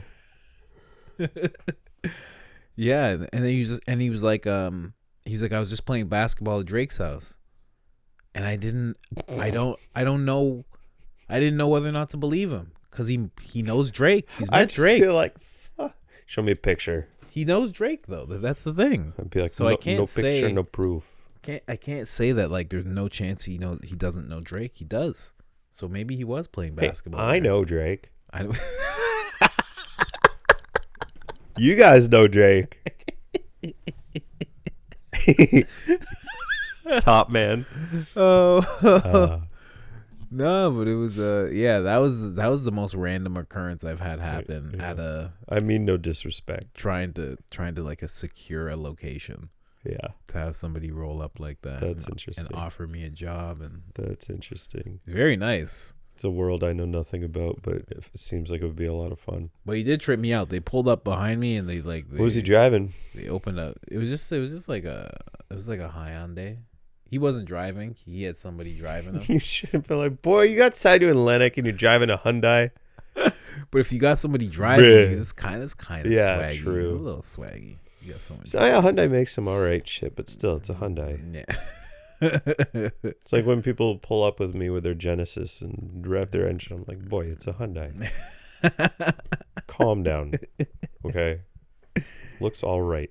You a little boy to me. 6'9" voice. Stupid. Oh man, do you see the interviews? Have you seen any of the? He was on. You probably don't even know about this podcast, but Logan Paul, I know about it. Impulsive? Impulsive. Yeah, I've never watched, but I've seen clips. I kind of watch that KSI guy on and off. I saw the Tekashi interview on there, and I like the podcast. Yeah. I watched when that he was podcast. Clowning Trippie Redd. He's like, fuck for not Red. having a hit. Fuck Except Red. for Topanga, that was like 2 years ago. That was funny. I saw that clip. That was really funny. He said, I like Topanga. I like it. But it was like 2 years ago. You ain't got shit, boy. Tell me you got hits. Get out of here. He, on both of these, he did one with Impulsive, but he also did one on the Shade Room. Oh, true, yeah. I didn't know the Shade Room had like a I saw that on my YouTube recommended, like Why I Snitched or some bullshit. Yeah, there's 2 parts to it. Hey, man. Good for him snitching. He's a really, really good storyteller. Yeah. Really good storyteller. He's really charismatic and he's good with words. Yeah, it's very odd. As odd as that sounds when you look at his lyrics. Yeah. But he knows his demographic. Yeah, exactly. And he knows how to get attention. Yeah, like his album sales were trash. Yeah, they took away the bundles. But they didn't let them bundle the merch. Yeah. So that fucked. Hey, whatever. That's some crazy shit. Kanye's melting down on Twitter. He posted a whole bunch of crazy shit about how record companies should work. Fucking today. I found that very interesting. I like Kanye's rant. I like what he's talking about. He is talking some real shit about wanting his masters, and the one thing he said that's really, really, he said one day my kids will own my masters, and that's a really amazing line to say. Did you see he told Taylor, he was like, I'm gonna help Taylor Swift get her masters back. But that's a really that line that I just said. Yeah, that's really good because he's a rapper and he's black, so he's like, one day my kids, and he's talking about the music, but will own my masters, and it's just like a double entendre. I like that. I like that. It's amazing. It's incredible. Yeah. But I like what he's talking about. I like what he's talking about. Joe Budden's talking about it. Charlamagne's touched on it. Everybody talking about black ownership and like looking at these contracts. That's fucking insane. I don't know a whole lot about that world. The only time I even found out that masters were even a thing was after that fire or whatever a couple of years ago at one of the record companies' headquarters. Oh my god! Where they lost a fuck ton of masters from like thousands of different artists. Like a literal original masters burned. Wow. From like the Beatles and all this other crazy shit. I remember reading an article about it years ago. So Michael Jackson owned the grain Beatles. Of salt with that information, but yeah. Michael Jackson's owned the Beatles publishing, all of it. Mm-hmm. He like that's bought crazy. It. You know, and you know what the funny thing is? I just learned this. He actually bought it based on a conversation he had with Paul McCartney. That's funny. Paul McCartney's like, I'm gonna buy my masters one day and I'm gonna have them. He was like, that's nice, Paul. He's like, go buy all their masks. That's hilarious. It's like, holy shit, this guy's a businessman. That's funny. But I'm sure he like would have sold them back to him when he asked. Yeah. And like Michael Jackson apparently gave like, I think Little Richard, he like gave him all his publishing, all his masters back, and a bunch of shit. The shit's important. You never realize how important it is, but like now that all these guys are talking about it, and even Kanye West is, it's pretty good. Yeah, like some of the... And now if he could just stay in this vein of things and not go crazy. I know. If he could just stay right here and stay in black ownership and fucking be a billionaire, that'd be perfect. Bump off the road. Slavery was a choice. Yeah, exactly. What are you doing, Kanye? Calm down. But you know what? If he could stay in this vein of things and just kept doing this and being a billionaire and then becoming more of a billionaire, he could become president. Oh, he could become president eventually. Yeah. If he just stayed in this and just didn't go off the rails at all. Yeah. And just kept on doing this. Yeah. You never know, man. Kanye always has that mental break every year. Yeah. Right around the album drop. Yeah, right around the album drop. And I think one of the bigger sources for it was his mother's passing. What? His mother got the things? breast augmentation that he paid for, and then she died during recovery. No, I think she died something related to it. The what's that thing called? Anesthesia. Oh yeah. Yeah, it was too much. Can you imagine that? You're like, your mom wants to get surgery, you pay for it, enabling her to get it, and then she dies. Well, that's like, fuck, that was my fault. That's like Jay-Z. He bought a car for his nephew. I think his nephew crashed in that car and died. True. Yeah. Shit like that you see every day. Yeah, man. It's fucked. Yeah. But yeah, that Kanye. It's hard to find a brighter side. Like, I can rationalize a brighter side with my dad's illness, but to find a brighter side with something like that, where you because it's seemingly like from a fault and a guilt perspective, it's so cut and dry. Like, I did this, I enabled this, and it happened without me being here and without me intervening, it wouldn't have happened. So that'd be fucking tough to deal with. So I understand why he breaks. It's just, bro, get some help, please. Something. Well, you know what? The thing is, it's like get some help, but also like as years go by, you start to see certain things he said before are true. Yeah. Like, you know, somebody said, I think I read it in the comment section. They're like, I think they said something like Kanye knows exactly what needs to be said and says it in the worst possible way. Yeah. I think I read that. What is he trying to say with slavery is a choice? Slavery is a choice. I think. See, the thing is, it's so like today it is. Yeah, it's like that meme girl who's like, back then, "What do you mean you're homeless? Just buy a house." But you know what? You know what? With slavery is a choice, because I have Caribbean background. Yeah, I'm Jamaican and Bajan. So on one side, Jamaica was one of the first places to revolt from slavery, because apparently, actually, I've heard stories like the best slaves, like the best and prominent slave owners, like took islands first. Yeah, and like as they went on, like the worst of the worst were there. But either way, Jamaica ended up being one of the first to revolt, and Barbados never did. So every time I look at that, I'm like, you can like those that they can't see. You know, they can't actually see each other, but you must hear about it or something. Yeah, grapevine. Yeah, something that like this is happening. Like it happened in Haiti, Jamaica, like all these places revolted, and all the islands did revolt, but Barbados never did. And it's almost like at some point they did have the choice to just be like, yo, let's just fucking do this. Yeah, let's just go at it. Like, Slavery's let's just such try a crazy it. Thing. So it's a nutty thing, happens. but sometimes it's happening right now. Yeah. Fucking look at China. So it's like, is it a choice? It's like, no. When it's happening, it's not. But you always got to look at it and go like, don't they realize there's millions of them? But even as I say that, you can say that about our country. Like, but I'd say there's also levels to it. Yeah. Like you look at what's happening to the Uyghur Muslims in China. True. Yeah. That is not a choice. My buddy just told me about that actually. Like, I don't want to go in too far into it, but just obviously look into it.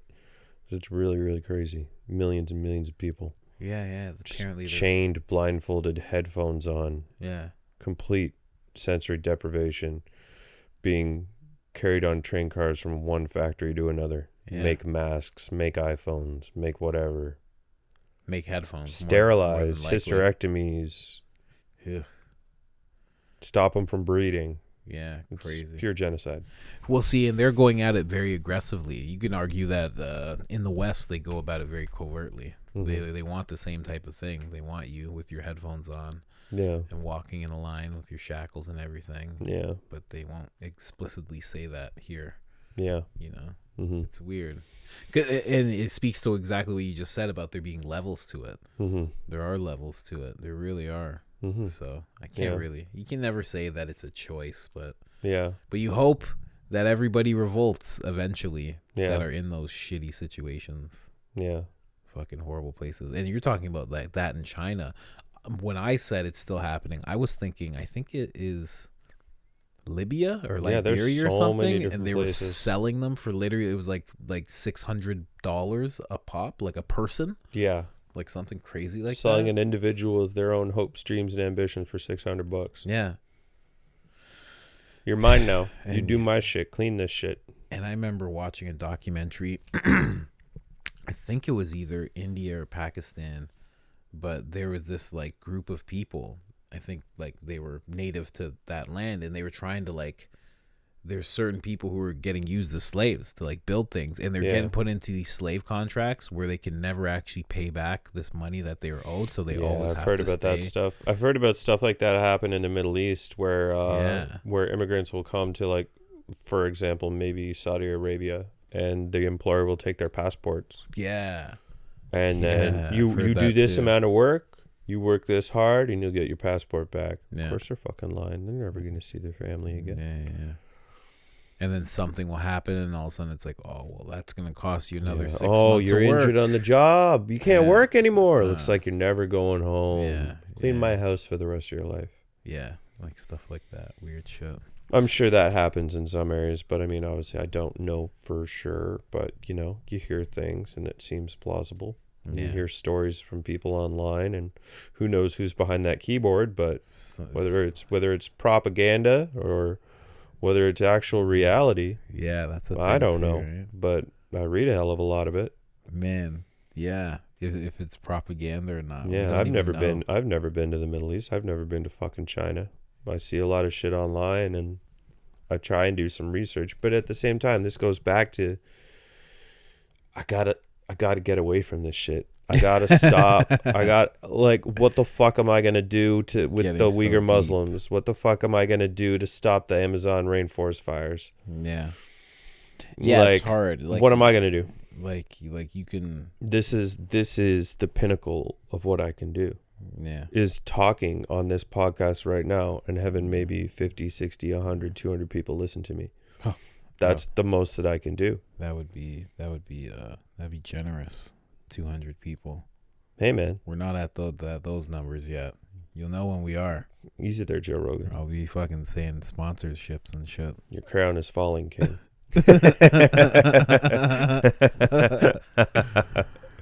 Yeah.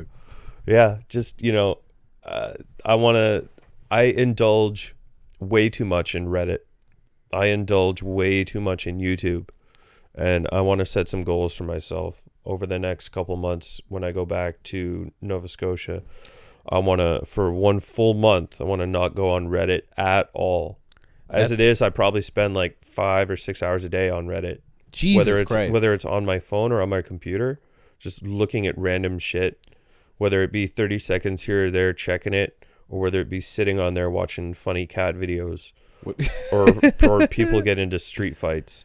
What I have is this. This is actually cool. Samsung has this like. Oh yeah, that accountability stuff. Yeah, so you can actually look at your screen time and shit. Like today, it was like 9 hours and 34 minutes, and unlocks are 21. My goal is 21. Like you can actually like. And on this, you can set timers and shit. Yeah, I was looking at my social media is 30 minutes per app. Yeah, and I don't use it. It's just so you can't fall into rabbit holes. Yeah, you can't just get lost in shit. I just go to small town Facebook pages and laugh. and not comment, and then maybe I'll put like a snarky laughing reaction on something. Well, that's what I mean. On someone having a meltdown, and I'll laugh react, and then that'll be my interaction with Facebook. So for that, you can put a timer on Facebook, so you don't get caught up in it. It's so good. Because like you just said, you put so much fucking time into it. So much time. YouTube's the biggest time sink for me. YouTube's the biggest one for me, but I don't get actually lost in it. Like, I literally, every day I do this. I'll just download a bunch of stuff because I have YouTube Premium. So I'll just download a bunch of videos, and I'll be like, that's what I'm going to listen to today. And then I just listen to it. But I don't actually, like, watch it. I'll sit on my laptop or on my phone, and I'll watch a guy camp with his dog for, like, 4 hours. And I'll watch the entire fucking thing. And then I'll watch a fucking guy in Japan make a fucking knife out of rice. I'm like, what the fuck am I doing? It's 3 in the morning. Those videos, you can't get caught up in those videos. Get fucking stuck into this guy restoring a fucking old butcher's knife or something. But you know what? That part of that is what made me realize that I love podcasting. Yeah. More than like video, because I'm basically like, if this was like the 80s, I'd be like a radio nerd. Yeah. I'd be like a nerdy radio guy. Like always like, hey, welcome back to the Let's Do It Live. I'm here with Andrew Jones. So, what have you been up to, Andrew? Well, Colin, I've just headed back to Nova Scotia to deal with that hurricane. You know what I'm saying? Cue sound effect. Whoosh, whoosh, whoosh, whoosh. Oh, yeah, man. I would be one of those guys. So, it actually, YouTube Premium helped me realize that I like podcasting more than video. Oddly enough. Yeah. Yeah. So I just like the video to watch Joe Rogan get more significantly stoned and watch his eyes close more and more as the podcast goes. Man, yeah, it depends. It depends which one. That Post Malone one, that was fucking serious. Yeah. They got high as fuck. They got so fucking faded. They got fucking... that's funny. They got crazy high. Yeah. Who else he got super high with recently? The fucking Elon Musk one? Elon Musk. I always call him Ellen. I don't know why. Ellen? Oh, man. Maybe. I just tried to say it quick. The Elon Musk podcast, shirts are made of it. His stock price dropped after he took that fucking hit. He's like, I was just so good. I was just watching this YouTuber, really weird guy, and he was saying that dime a dozen for that. Yeah, right. Look at me, right? Hey, he was saying that Joe Rogan and Elon Musk did that as a form of stock manipulation. Oh my god, these fucking people, man.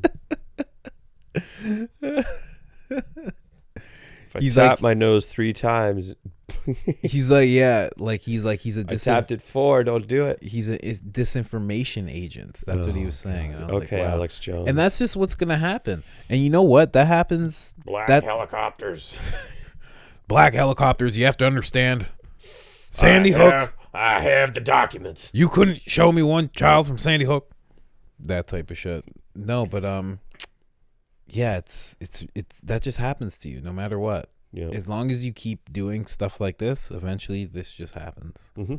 And people just start thinking whatever about you. Yeah. And it's unavoidable. It's a very weird thing that I've noticed happen. And it happens to everybody in the space, everybody famous. Yeah. There's just it's always going to be either it's weird. People start rebelling. Weird. People start talking shit. Like disinformation, like agent, like calling Joe Rogan like a CIA guy. Yeah, he's a plant. And like one day it's going to happen. Part of the deep state. One day it's going to happen to me. Yeah.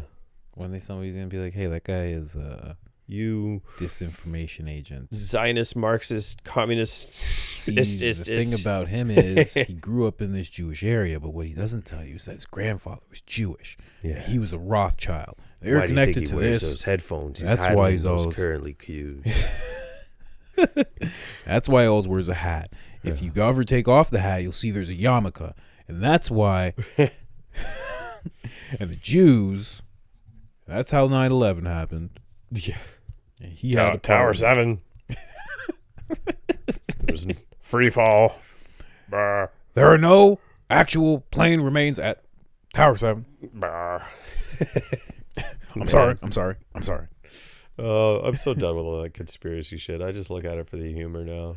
Well, you know what? I look at it as for what it is. It's literally somebody who's doing independent journalism. Yeah. Whether or not they're good at it, yeah, is up for debate. Sure as hell can be entertaining. Right? Did you know that the Earth is only 5,000 years old? Dinosaurs did exist, and Jesus tamed those dinosaurs and rode them through Bethlehem. Well, I'll tell you, I've seen some people online who do think that. Oh, but like it's weird because right, how old do actual religions think the world is? Yeah, aren't they? They're all different. Judaism's sitting at I think right now it's 5,783 years. I think Judaism has the world at 84. Is it 84? Right, like, and then I think Hinduism has it at like 15,000 years. Yeah.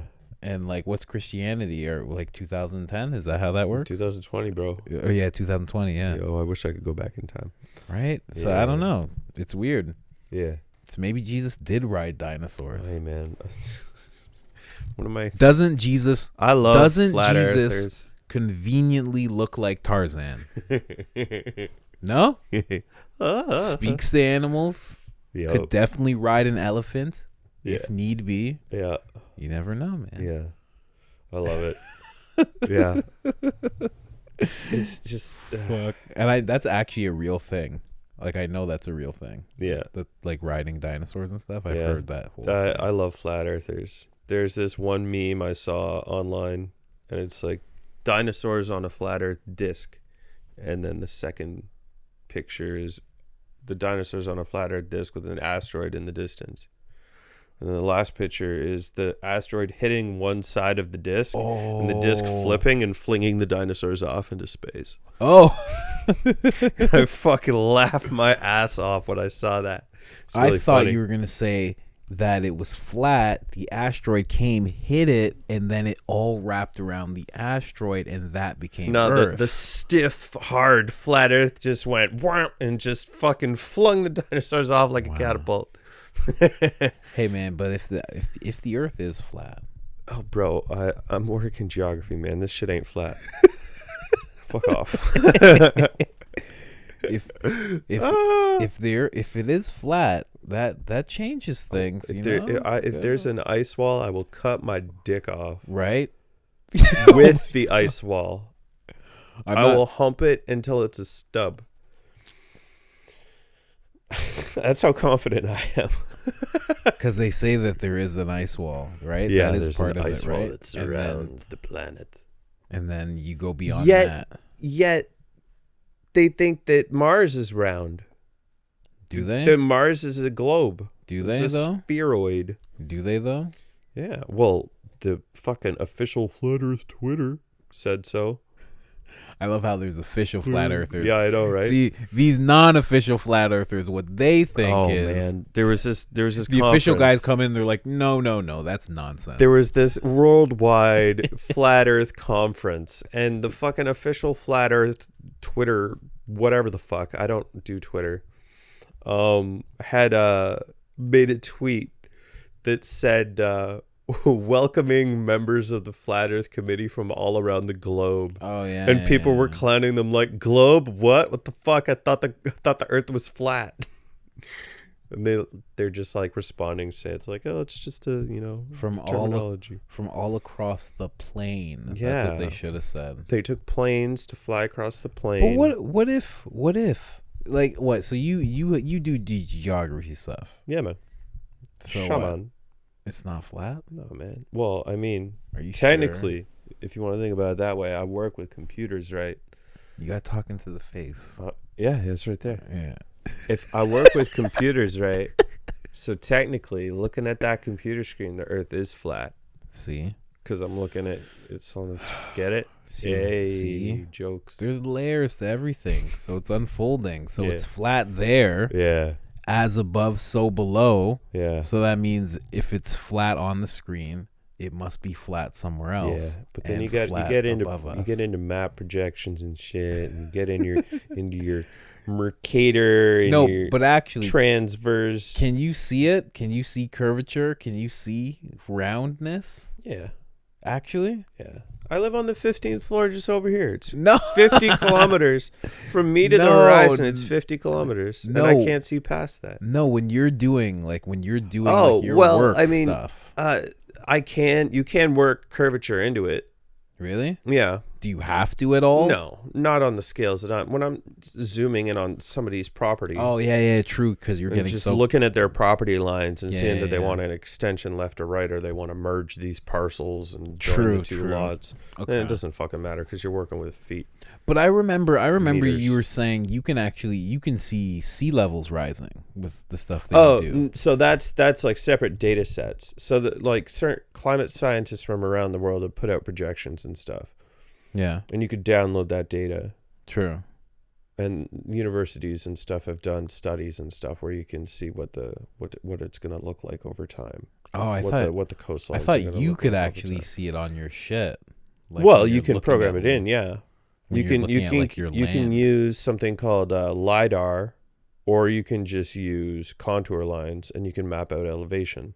So you can see in 3D the contour of the Earth. The relief of the Earth. I thought you could see like Nova Scotia disappearing a little bit. Nah, I never get that crazy with it. Oh man. Plus my computer at work in that small town, fuck, that thing would implode if I tried to simulate something like that, or even try and look at that on the map and zoom out and start chugging. That's what I've been telling people. So now I got to take it all back. No, well, this is why people don't do retractments of statements. It takes too long. Yeah, dude, just get a fucking cheap Chinese GoPro off fucking AliExpress and strap it to a balloon and send it up there. But that has a fisheye lens. It's biased. Well, don't buy one with a fisheye lens. It's gonna make it look curved. Don't buy one with a fisheye lens. You're in control, my friend. What should happen with the flat Earth community is everybody just gets together and gets $1. Because, sadly enough, there's more than 1 million of them. Yeah. So everybody gets together, gets $1, and they just go to the ice wall. Did you hear about that Mad Mike guy? No.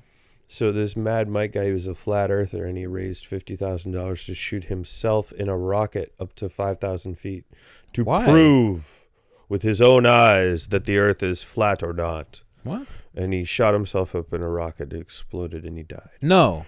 But rip, dude. Rip in peace. Did he actually die? Yeah, he's fucking dead. He shot himself up with a rocket and it crash landed. I don't. I'm an asshole for laughing. I don't. It's fucking hilarious. But I'm not understanding why can't they just go to if there's an ice wall? It's too dangerous, Colin.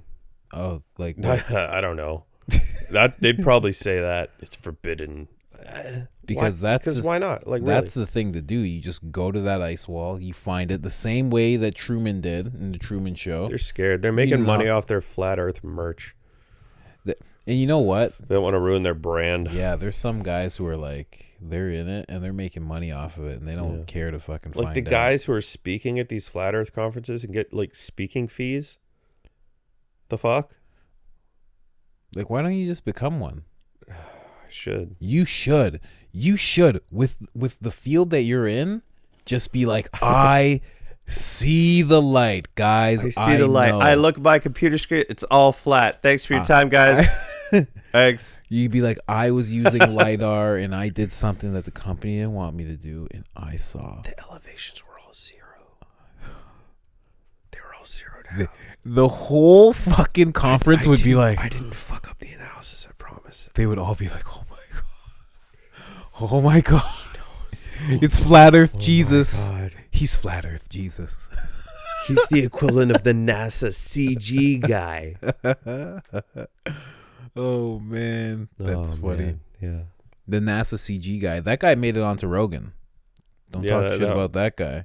He wasn't on the show, but Eddie Bravo brought him up, and they started like pulling up videos and stuff. Oh, Eddie, good lord! So he made it. He made it all the way to Rogan, man. Just stick with your jujitsu and your rabbits, Eddie. Bro, he's going to because because he's not even. I don't even think he's allowed on Joe Rogan's show anymore. And I don't think that's because of Spotify. I think that's because Joe got fed up. Yeah, maybe Joe's made that excuse. Joe's like, all right, bro, chill. Maybe he made that excuse. He's just like, oh, Eddie, they said you can't be on anymore. Yeah. With the alleged backlash that Joe's receiving from those Spotify employees, allegedly, according to certain articles on the internet. Backlash? About, I don't know, something about transphobic comments or something. Oh, just the stuff he said about Caitlyn Jenner. Yeah, Caitlyn Jenner, Fallon Fox, his views on trans athletes. Yeah. But with the backlash of that, someone online was saying they should just force Spotify's hand and have every single episode be Alex Jones and Eddie Bravo for the next 3 weeks. Just fucking try and break Spotify, break their morale. Because part of the $100 million deal was that he would execute complete creative control, that Spotify would be completely hands off and is only going to be the platform. Yep. Complete creative control, no editing. So now when we look, there's no Eddie Bravo. There's no Eddie Bravo. There's no Alex Jones. There's no Jordan Peterson. Milo Yiannopoulos. Yeah. I think I'm saying his name right. Yeah. Anybody who was right leaning in any kind of way, I think is not there anymore. Yeah. Which is crazy. But I think going forward, I don't think he can have Eddie on. I think that's I wouldn't be surprised. I wouldn't be surprised. Then again, we haven't heard from Eddie in quite a while. It's been over a year, I'd say. Well, yeah, ever since, because I'm sure this has been going into the works for quite some time. Probably. Yeah, who knows how long the negotiations have been. Yeah, and you have to keep a good stint of things in order to make sure that deal goes through. So. Yeah. Fuck, that's a lot of money. I heard it's $100 million a year. Yeah. People in the podcast space keep saying that he got $300 million because it's a 3-year term and he's getting $100 million a year. Yeah. Which would make more sense. Make much more sense. Yeah. Spotify is going to, people already venture because their stock went up so much and everything, how much they've made, but they are going to make year after year at least $2 billion from his podcast being on the platform. Easily. And the fact that just for Joe, there's now live video streaming. Yeah. On Spotify. I was just, who the fuck thought that was going to happen? And that makes them like a YouTube. That's crazy. That makes them a YouTube with YouTube needs a competitor. Yeah, it makes them a YouTube with no bullshit, no bullshit creators just doing nothing me. Right? Yeah, actually, no, they're gonna have. They have me on Spotify. Oh, it's all tainted. Yeah, it's gonna be bullshit. You got to get your video on there. Yeah, I gotta see. You probably have to. Can I get a Joe deal? Black. I'm Black Joe Rogan. Can I please have a deal? They'd be like, Jesus, there's a Black Joe Rogan. We didn't know that. Oh, shit. We should give him $10,000 a year for the next 3 years. And you'll get it in Canadian money. Oh, fuck. That's bullshit. Yeah. Me and my buddy were looking at the PlayStations, the new PlayStations and the new Xboxes. How much is it? He's like, dude, it's only $499. I'm like, yeah, American. So it's like $700 something here. Yeah, makes sense. Like shit. I will when finances allow. It's a good time burner. You were just looking at that. Does it look any better? Is it really getting that much better? Oh. So, you just made that face, but is it actually getting that much better? Does it look like people yet? Oh fuck yeah, it's getting crazy. Does it look like me? Does it look like me? Yeah, it's getting real crazy. No, it's 4K, 120 FPS, considering they were locked at 30 for the past consoles. Really? 30 frames per second for the past consoles, and now they're making the jump past 60 all the way up to 120. Steady really? 120 frame per second. That's going to be super cool for I'm really into racing games and stuff. Sure. I'm a huge Formula 1 fan. I played on PS4 for a while. Really? I tried to play it on my laptop, but my laptop's too poor. Too shitty. I play it on my phone. Couldn't handle it. Oh, true. Like a G. Mobile gamer. Yeah, man. Pleb. Bull. Is that? Oh, come on, man. It's good, man. Yeah, no, I don't knock it. I'm just laughing at the stereotype of it. If I fucking play somebody who has a fucking they're using a controller, I kill him. So who's the pleb now? I'm messing keyboard, boy. I've been getting back into some old games that I used to play in the early 2000s. Like what? Day of Defeat Source. Day of Defeat. So one of the first ever multiplayer online video games I played back in the day was Team Fortress Classic. I've never heard of that. Wow. Team Fortress Classic was a mod for the original Half-Life. Okay. And I went from Team Fortress Classic into playing Counter-Strike 1.6. True. And from Counter-Strike 1.6, I went into playing whatchamacallit? Just regular Day of Defeat. And then all the source versions of everything with the upgraded engine were released, and I went into playing all that stuff. So I've been playing Day of Defeat Source because there's still a pretty tight-knit, active community and lots of fun maps and nostalgia on demand shot into my veins. Oh, man, I love fucking... From a time when I had no responsibilities, either financially or life-wise. I don't have any games where I'll have nostalgia other than, like, Sonic. The recent Command & Conquer remaster that was released. Like, I used to play the original Command & Conquer on Nintendo 64 in my parents' basement when I was a child. Super fun. I went back and was playing a bit of Roller Coaster Tycoon. I've played that. Roller Coaster Tycoon 2 in specific. Playing that. That on VR is going to be insane. Yeah. If it's not already. I've been also playing Diablo 2, the original. Isn't that like Doom? Nah, Diablo 2 is like one of the original like RTSs with like skill trees and challenges and stuff.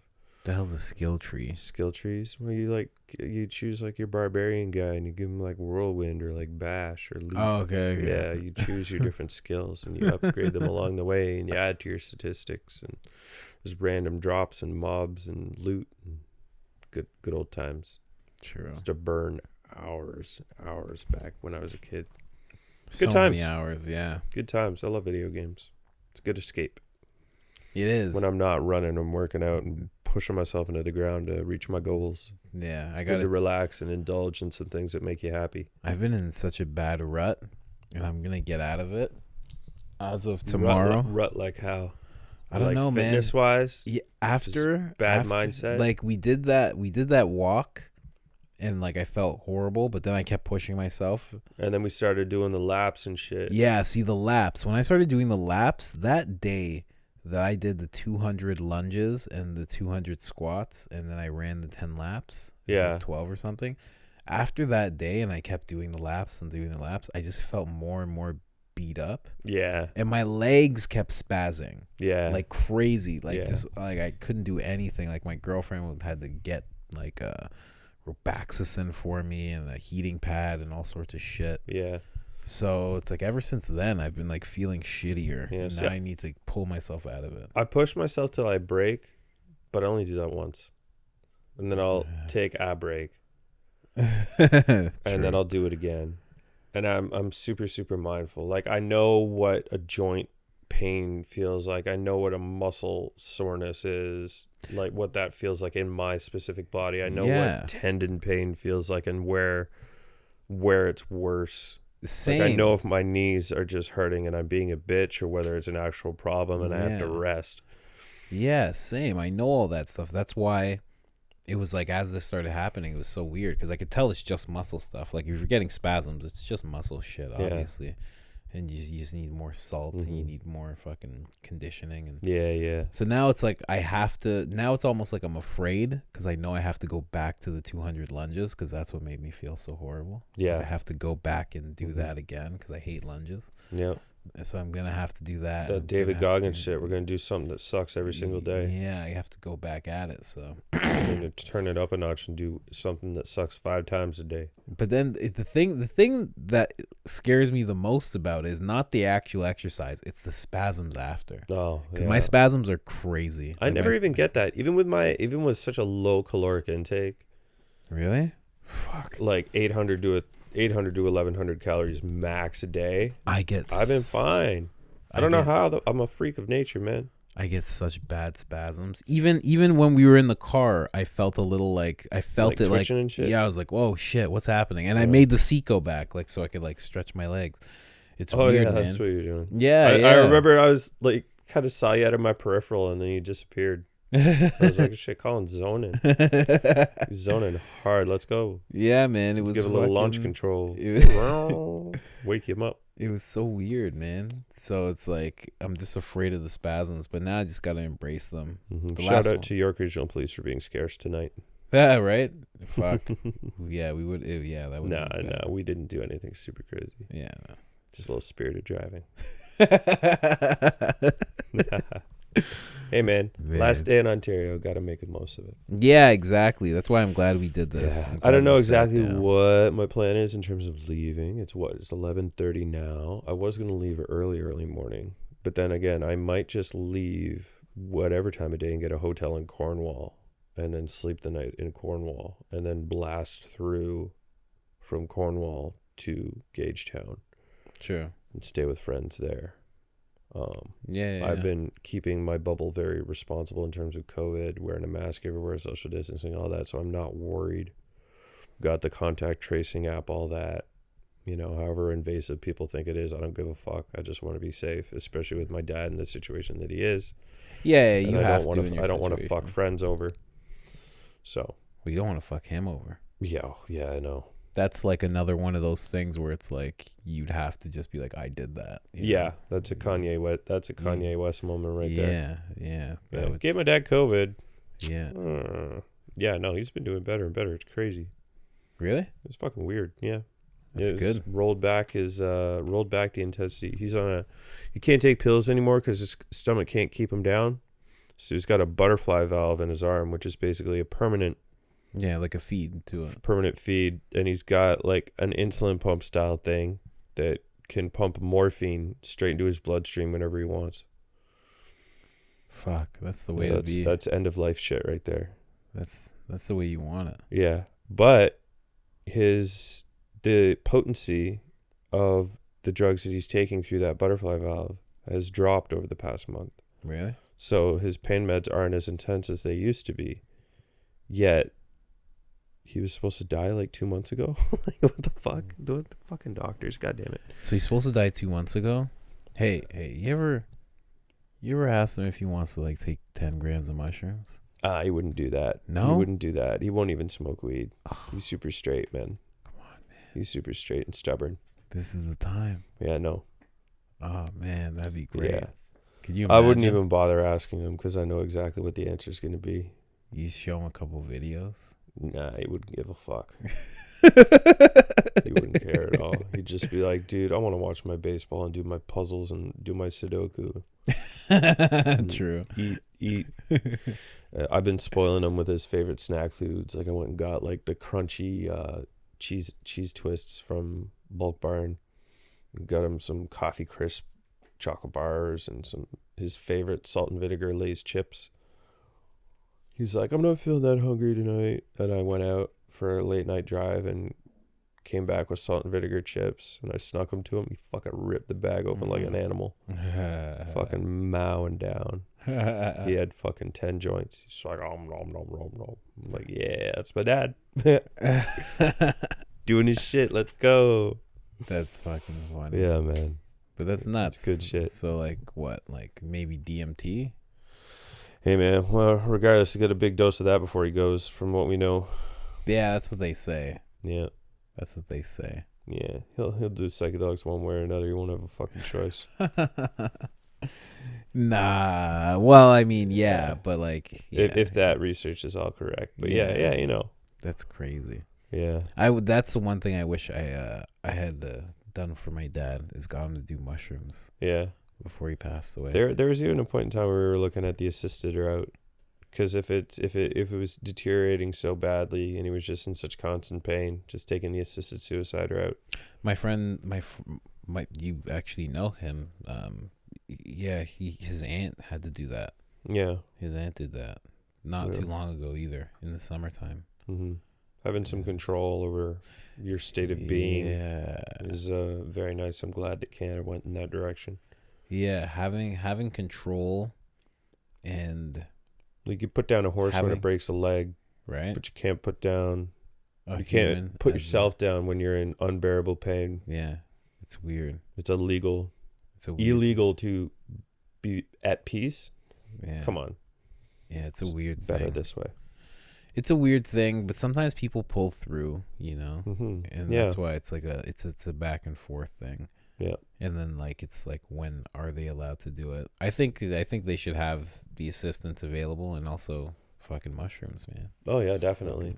Aren't there a bunch of? I think there's I read about a couple ketamine clinics in Toronto that have opened. Oh my god, that's insane. I've never done ketamine myself. I've heard about it, and I mean, hey, if there's a clinic where a doctor does it for me and fucking walks me, and there's like a nurse that like walks me through the fucking trip and how to process it and how best to use that experience to better myself as a human being, I'd try it. That'd be weird. I think that's weird, just because, like, I want that nurse to like I want her to be white, and I want her.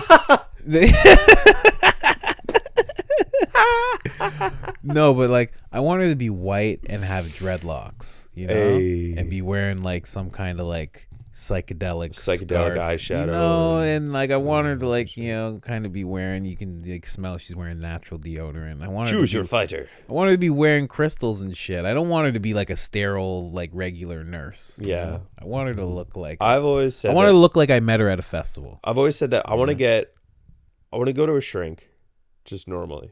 Yeah, like go for therapy or whatever, and then I want to do the same shit, but I want to get too high.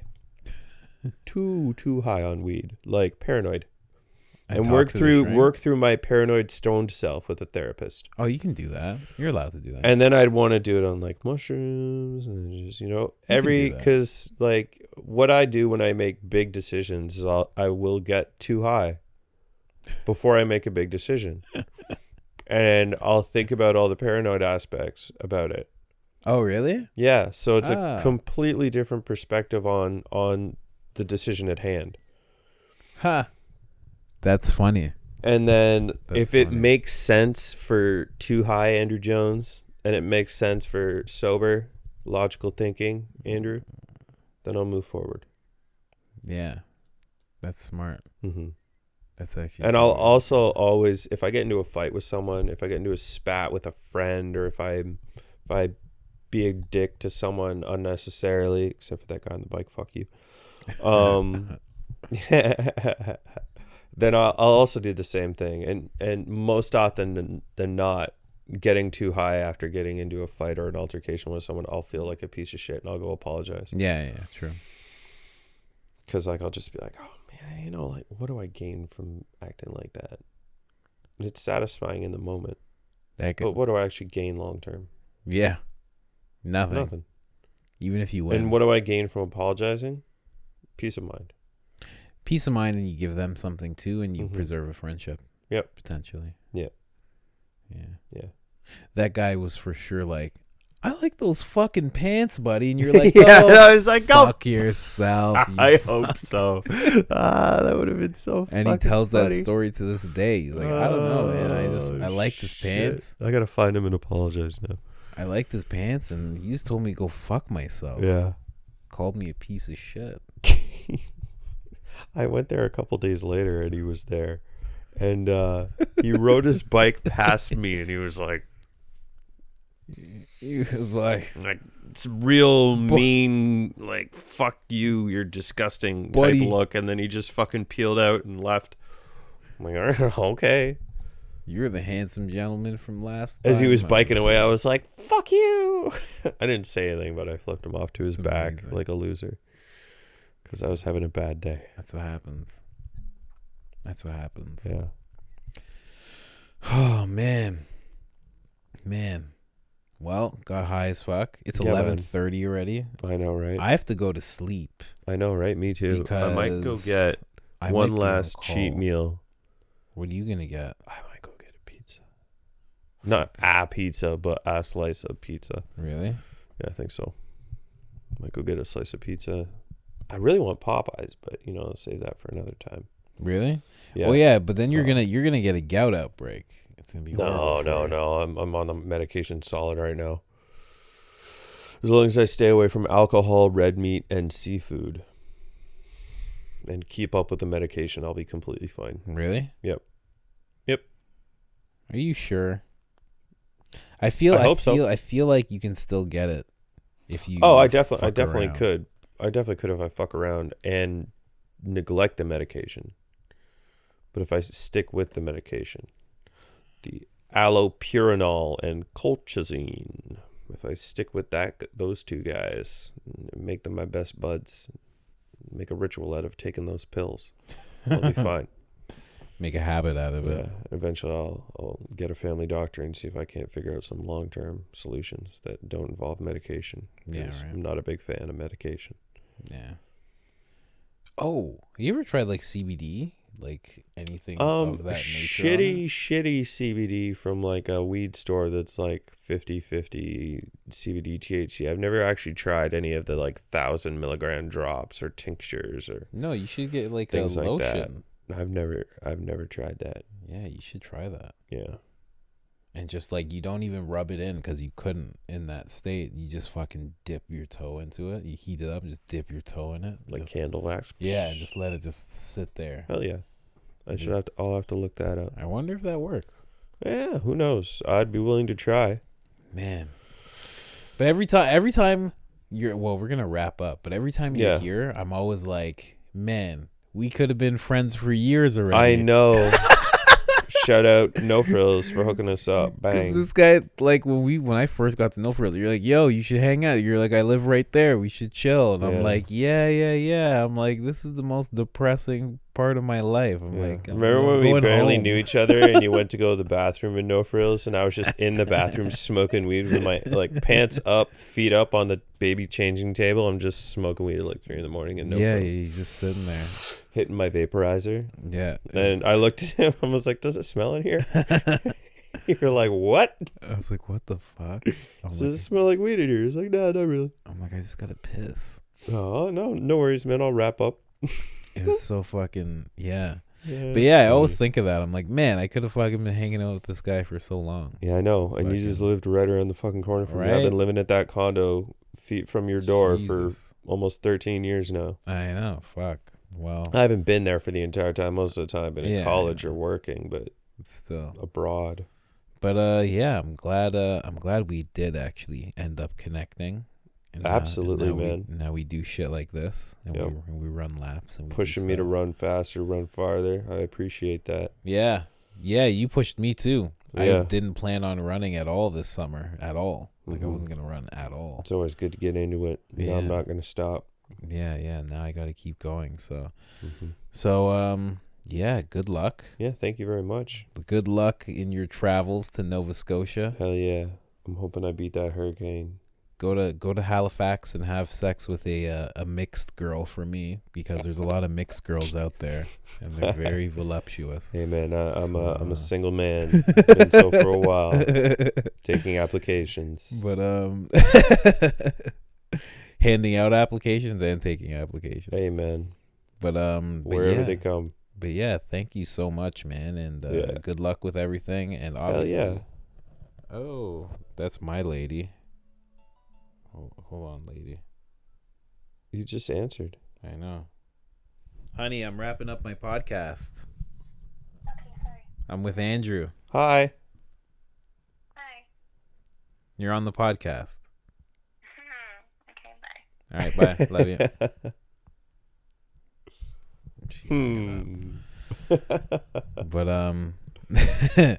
But yeah, man. Thank you so much for doing this. Problem. And when you come back next, we got to do it again. Definitely. We got to run laps and shit. Hey man, if I do actually land a job out in Nova Scotia, we'll get you out there and we'll do one on like a boat or something. Oh yeah, that was the thing we kept talking about. That was the plan at the end of the last podcast, is that I'd get you out there, and that we'd start a podcast indoors, and then we'd make a cut, and then we'd be out on a fucking boat and just continue the podcast like nothing happened.